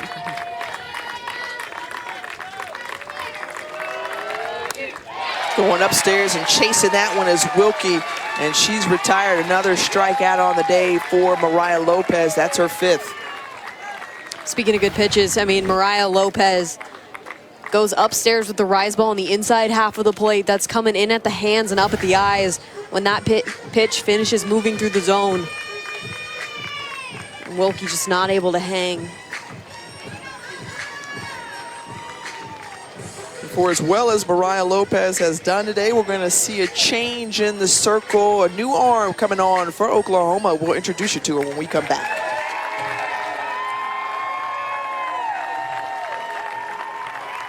This is Rick Blomquist of De Pere, Wisconsin. His life is pretty comfortable.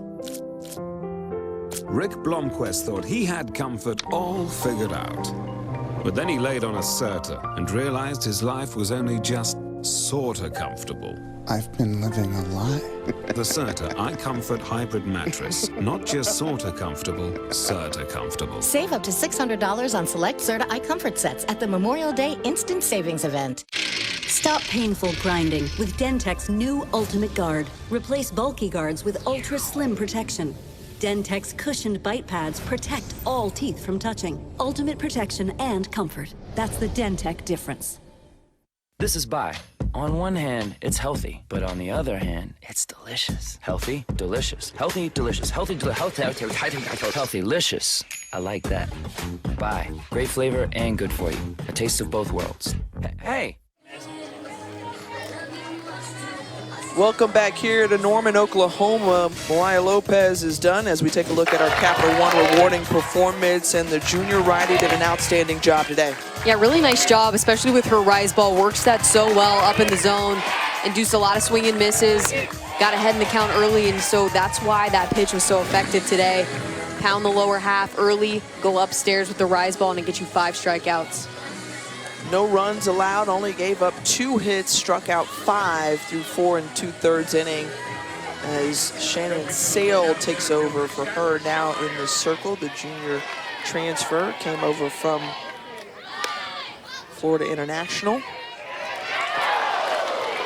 And that could have and should have been the 3rd out of the inning. Instead, pops out of the glove of Grace Green. So Sale out of Land Lakes, Florida, as we mentioned. A transfer over from FIU. Yeah, getting comfortable in more of a closer role this season. Working well, coming in after Lopez or G. Juarez in a game.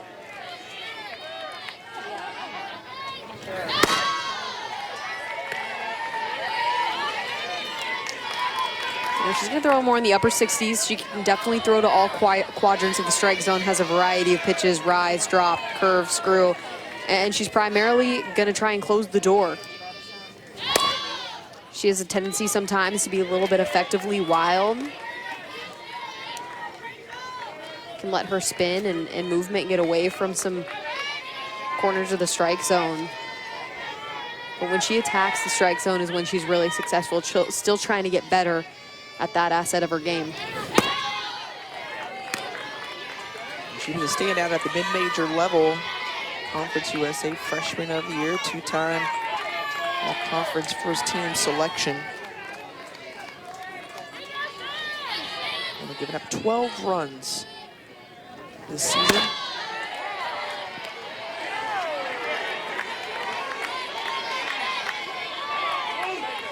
And that's what we started to see more of, pitching staffs. Before it used to be you rode one arm the entire postseason, and now you're seeing a spreading of wealth in the circle. Sale with the strike in to Rachel Lewis, now 3-2.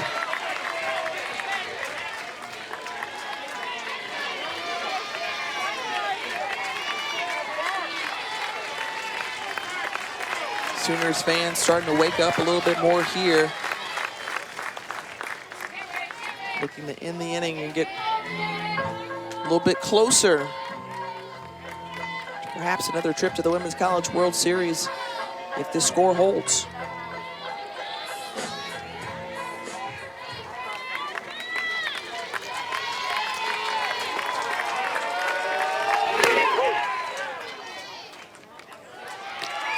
And that does it, ends the inning.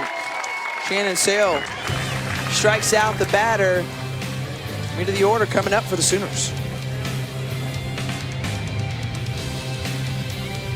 Oklahoma 1 win away from being the 3rd team today to punch their ticket to Oklahoma City as we take a look at the bracket presented by Capital One. Alabama is already in. They will face either Oklahoma or Northwestern. Oklahoma State also out of the Big 12, awaiting the winner of the Florida-Tennessee Super Regional. So from the OU softball complex, we're delighted to say hello once again. Kayla Bro, Tiffany Green, another great crowd on hand. Fans who have been so accustomed to seeing their Oklahoma Sooners team win, in line to pick up perhaps another W.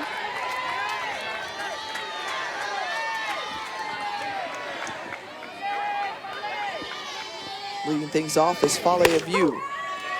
Takes the strike. Going back to that final out of last inning. And that one on the inside corner, and Kate Drohan not really happy with that call, third strike, and she let the home plate umpire know about it.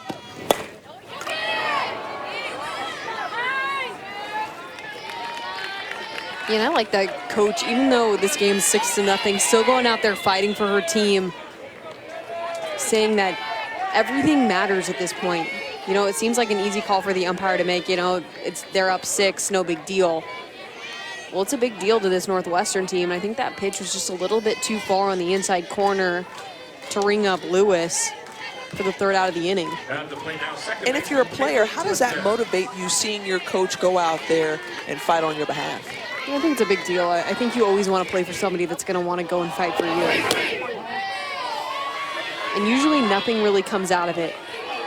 Typically the play's over, the umpire's moved on, everybody's moved on. But just the fact that they're willing to say, hey, like, I'm here for my team. I didn't think that was right, and I'm gonna let you know.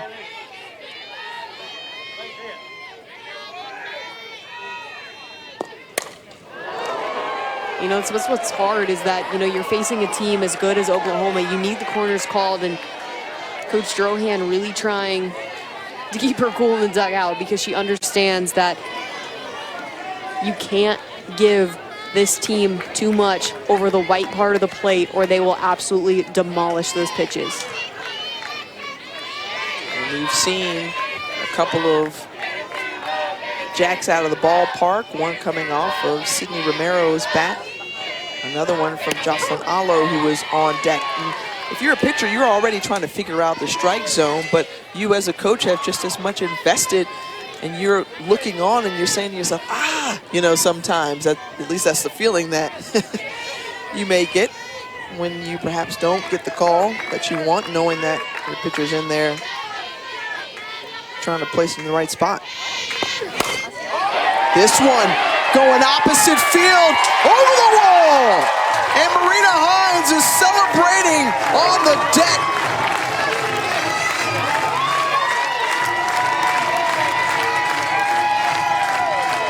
The field's namesake gets the ball, passes it back over. The former OU coach is excited to see the Sooners put up another run. Kaylee Clifton takes this one, it's just on the outside corner of the plate. She goes with it, drives her hands. Great timing to let this ball travel deep to get there. You know, Hines is loving it out there. And this crowd can smell and feel how much closer this Sooner team is to officially punching their ticket. And the importance of that home run, tying 107, that's tying a team record that was set back in 2015. And Marita Hines is hopeful that Allo can perhaps go yard again. When you think about what she's meant to this program, as a longtime senior women's administrator, helped to build this OU softball program and then athletics in general. And seeing them compete the way that they've done and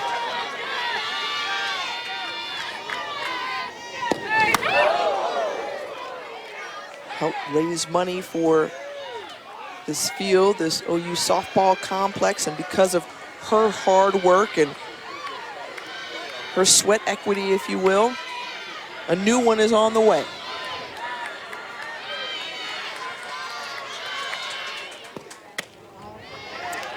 It's been really impressive to see some of these OU hitters who are having the opportunity with their last time playing on this field take advantage of that. And you know, we've seen Sydney Romero get a home run and have a great day. Fale of you, it's her last opportunity. Kaylee Clifton, who just came up with a big home run. I mean, what a way to go out at this stadium, potentially, if they're able to hold this lead and put Northwestern away. 6 seniors in total for Oklahoma. Right there in left field.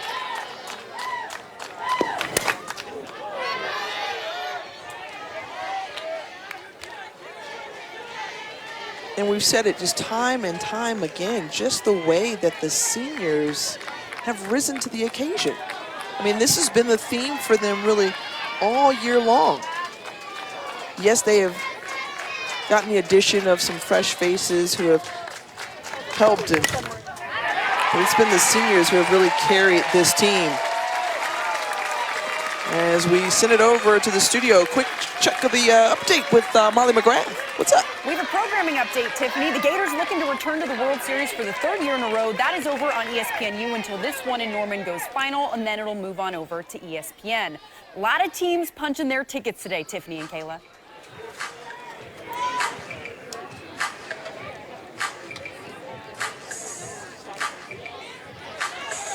All right, thanks so much, Molly.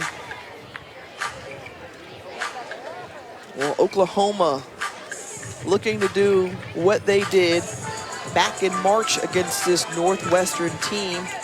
March 10th, they were able to get a run rule victory over the Wildcats. This one all the more important for the Sooners. Now batting first baseman Grace Green. You see Kaylee Clifton is all smiles in the dugout.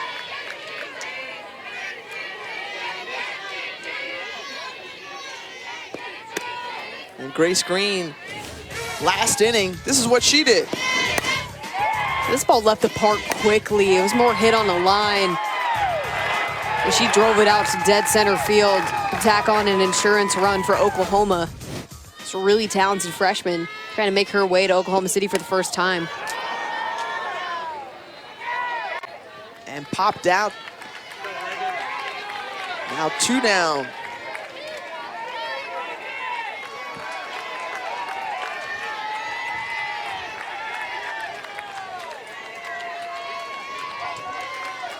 Now batting right fielder Reagan Rogers. That brings up Reagan Rogers. Rogers, who singled in her last at-bat. Kind of halfway swing there, going to dive for it is Wilkie, but Rogers thrown out at first base, and that ends the inning. Well, it's been complete domination thus far from Oklahoma. They're on top 7-0. It's big hits just like this. Kaylee Clifton, the senior, putting her stamp on this one as it leaves the park.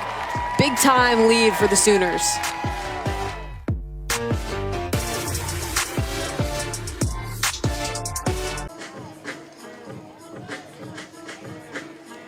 And Alexa Schultz moving in to right field. So a couple of defensive changes for the Sooners.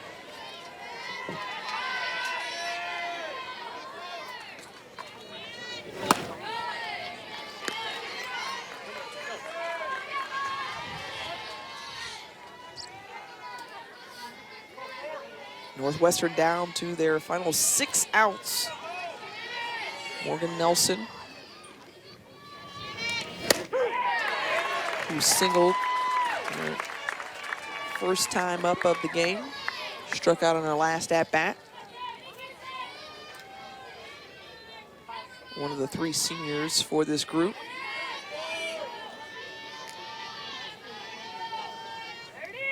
And what we've continued to reiterate all game long is the fact that this is a young, talented bunch out of Evanston. And Northwestern can continue to make some noise for the next few years as they start 5 freshmen in the lineup.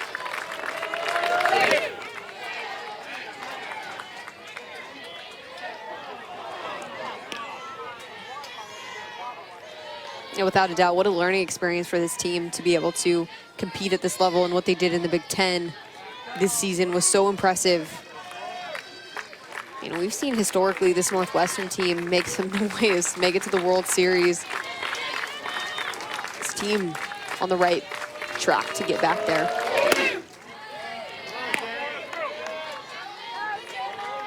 We just saw a short outing from Danielle Williams, but I thought she really did a great job yesterday. As a composed freshman, Just gave up too many mistakes today, but has a really nice off-speed, good rise ball. You know how dangerous those lefties can be. And a strikeout for Shannon Sale. And the closer doing her work. This is a good curveball. It's moving away from Nelson and just a little bit up in the zone to get the swing and miss. Back-to-back strikeouts now for Sale, going back that last inning. That brings up Maeve Nelson.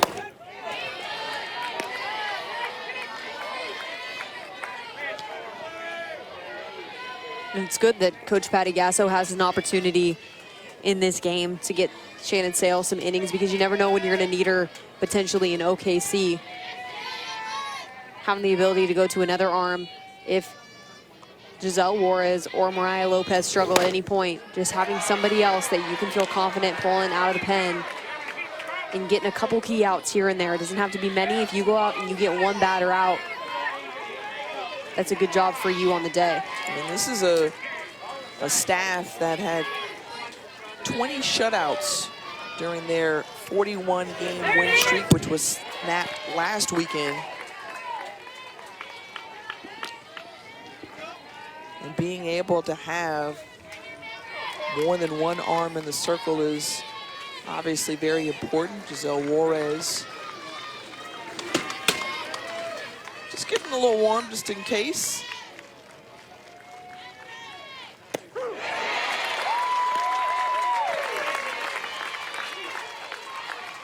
It's a good off speed right there by Sale to be able to work with the higher velocity in the upper 60s and then bring it back down with the off speed and being able to hit that for a strike.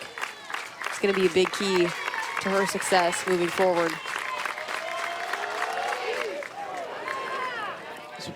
One bounced and hit Nelson. As we'll swing it to the studio for a quick update. Beth and Jen Schroeder here in Gainesville. No one can touch Kelly Barnhill until this. We're gonna see Chelsea Sigurd take a ball almost at her head and drive it into right field.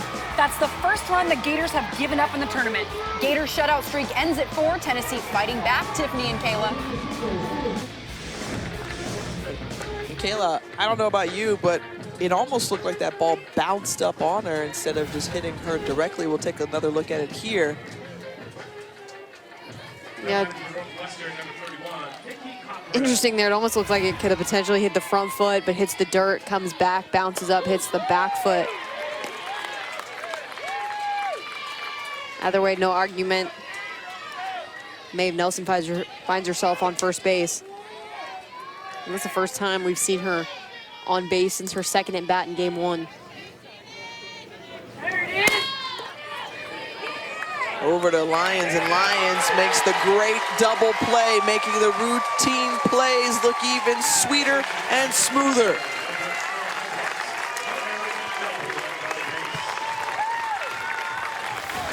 Lyons coming across the infield, touching second, the sidearm for out number 3.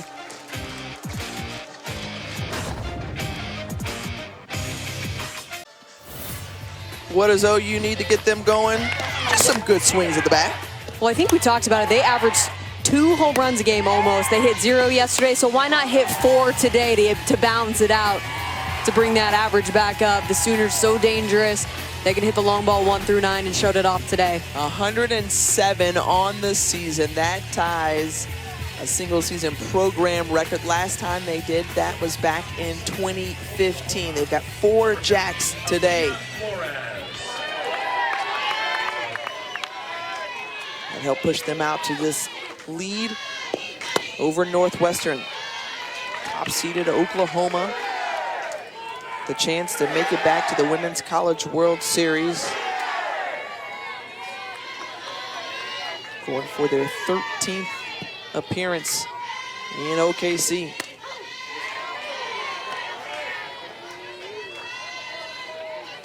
Alaya Flores, the pinch hitter, in for Nicole Mendez, leading things off here at the top of the 7th.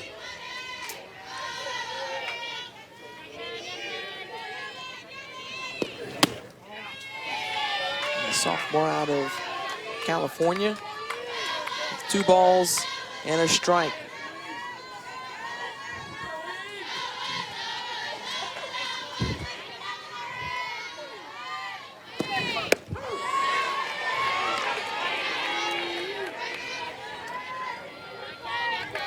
McKenna Wilkie, who came on in relief for Danielle Williams,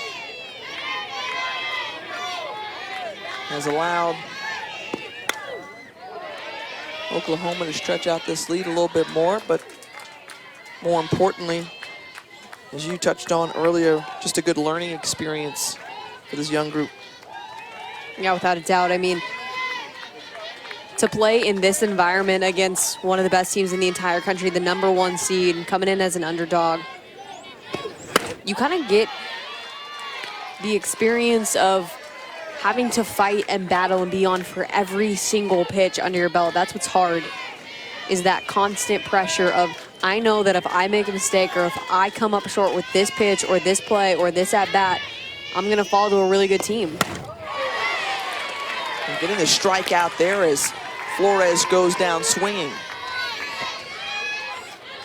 And that experience, it'll just sharpen your mentality moving forward. It'll make other situations seem a little bit less difficult as Wilkie gets a good strikeout on the rise ball in the outside half to the pinch hitter Flores. Now batting catcher Lindsay Elam. Goes right after her in that at-bat.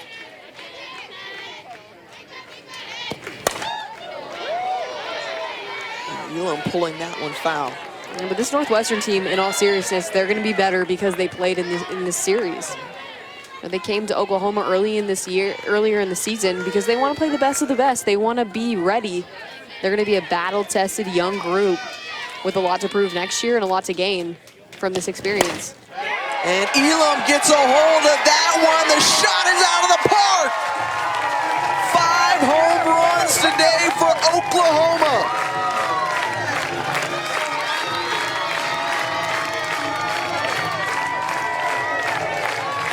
1 through 9, so dangerous. Elam proves that right there.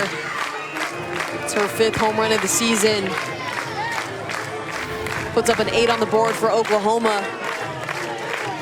This pitch is on the outside corner of the plate. Elam gets her barrel around it, a little bit out in front, but strong enough to muscle this thing out of the park. Get good extension to finish this swing. And another run across the board for the Sooners. 108. That's a single season record for home runs for the Sooners.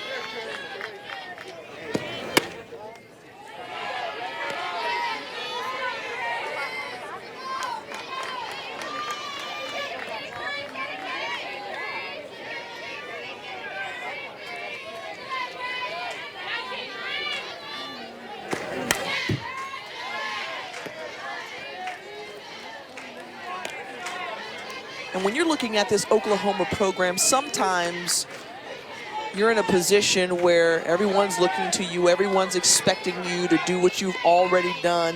And in these moments, you see the great teams just kind of flex their muscles and show why they're the best of the best.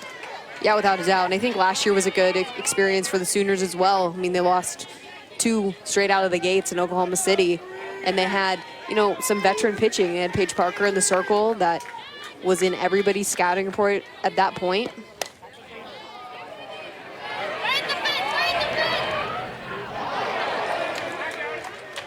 You know, they had a tough go, and now you get some fresh life in the circle for this team with G. Juarez coming aboard in the off season, and all of a sudden you look like a resurged, re-energized program.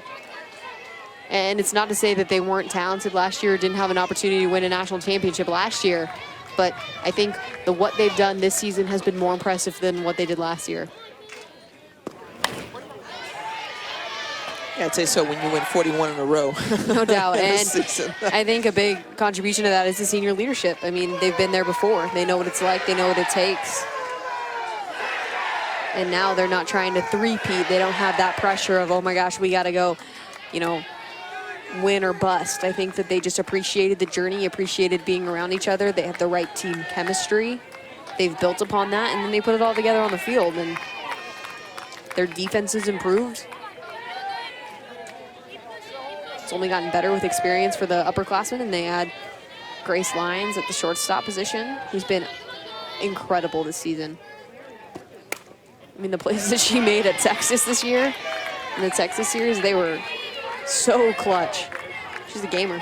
When you look at just where they are statistically, we told you they're the best in ERA, best fielding, best team with batting average. And then you see them in person, their eye test. I mean, just how good is this Oklahoma team? Well, I think the eye test for me, I think I watched them in warm-ups and they looked like a well-oiled machine. They take every single rep really seriously. They're smooth, they're confident.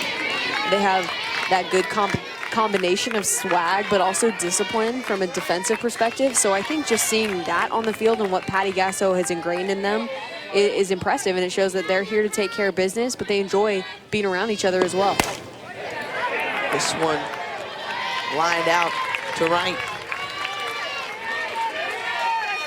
One thing too, and forgive me for going over to a basketball reference, but just coming off of the dominance that we saw from UConn and the dynasty that Gina Auriemma, helped to build. When you look at the way championship level coaches run their practices, run their programs, you see just a different caliber, a different level of excellence that's exuded in all their players and literally everything that they do.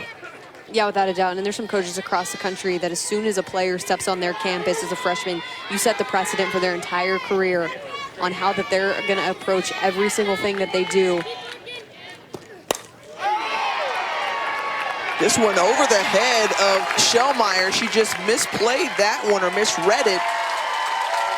And in for the double is Sydney Romero, continuing her great day. And she gets a big smile on her face because she knows it's probably going to be the last hit that she gets at this stadium. There's the laces of double that absolutely burns Skylar Shellmeyer out in center field. She hits this one hard on the line, and we've seen her hit that low pitch a few times today. Excuse me, this weekend.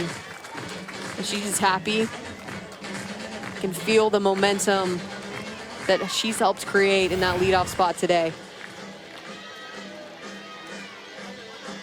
You see some of the disappointment on the face of some of these Northwestern players after they have given it everything that they have all season long.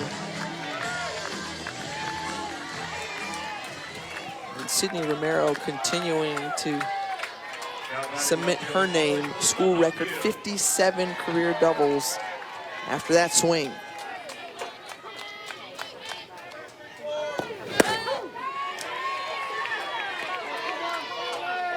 And continuing to make a strong case for why she should be Player of the Year in her eyes. National Player of the Year. She's one of the top 3 finalists. It's a tough race right there. I think that Rachel Garcia is going to have the advantage, obviously, over Megan Good if UCLA is able to win today or win tomorrow and advance to Oklahoma City. And I think the same could be said if Megan Good comes back, pitches well in games 2 and 3, punches JMU's ticket. And I think that's the hard part about, you look at Sydney Romero, who is an extremely talented defensive third baseman, who's an extremely talented leadoff hitter. But when you have a hitting pitcher, it's hard to turn the tables and say, hey, I'm better than somebody that pitches on the #2 ranked team in the country and also is like the big impact, power, home run, momentum shift hitter for their team as well. And a view sending this one into center field this time. Cheryl Meyer is in great position, and that ends the inning, but not before a record-breaking home run from Elam. Elam crushes this pitch on the outside corner. 8 runs up for this Oklahoma team that can smell Oklahoma City.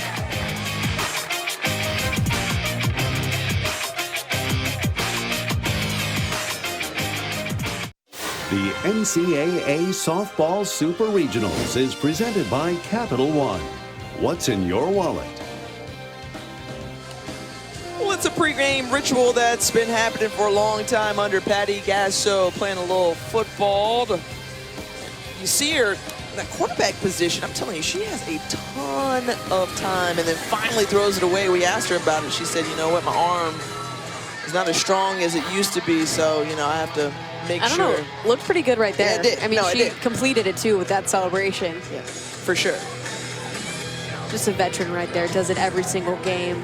Finishes, completes the throw. Victory for Patty Gasso. I love it. I love it. Caleb Bro, Tiffany Green here with you as Oklahoma is 3 outs away from getting back to the Women's College World Series. Top-ranked Sooners have just looked so good today.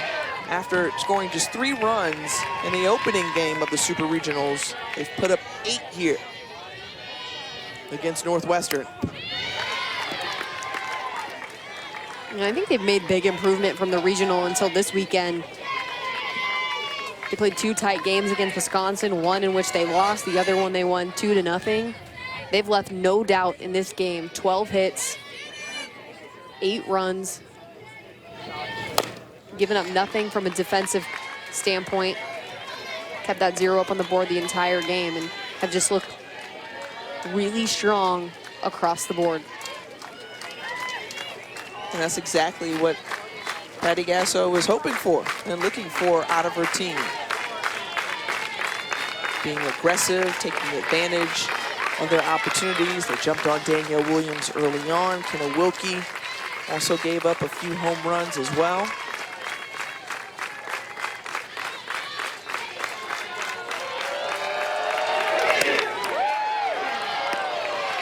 It was just a tall task for this Northwestern group. It's filled with freshmen. Looking at one of them there in the National Freshman of the Year finalist, and Danielle Williams. Her battery mate, Jordan Rudd, at the plate.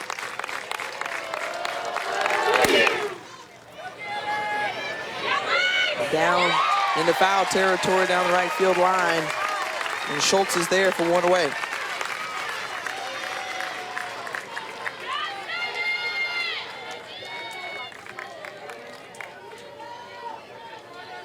For as much as we talk about the youth movement for the 16 seed Northwestern Wildcats, there are 3 seniors on this group as well. Lily Weingartner, Morgan Nelson, Lily Novak. As you said, Kayla, this is a program that is trending up out of the Big Ten. Yeah, big time growth mindset for this Northwestern team. Coach said they've come so far from the beginning of the year till now. Just wait till this freshmen and sophomores keep and continue to grow throughout their entire careers. 8 freshmen and 4 sophomores, only going to lose 3 seniors this year, so they're going to return the bulk of their starting lineup.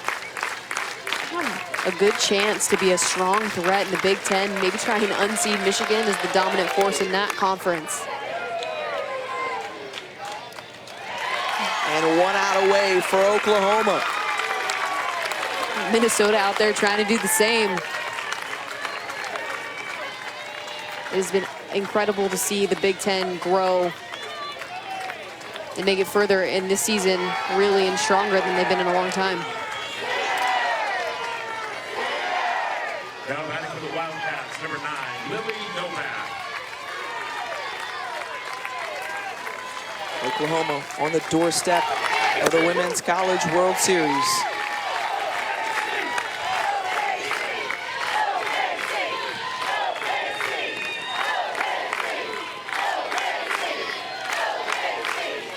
And you can hear the chants of OKC. The Sooner crowd is ready to send their team back to Oklahoma City.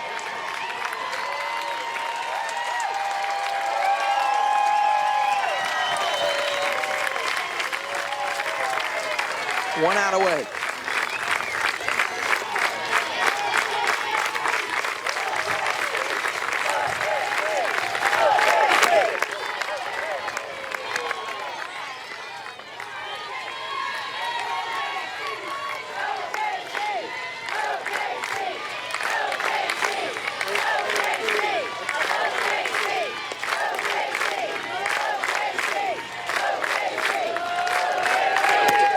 And that does it. The top-seeded Oklahoma Sooners are headed back to the Women's College World Series.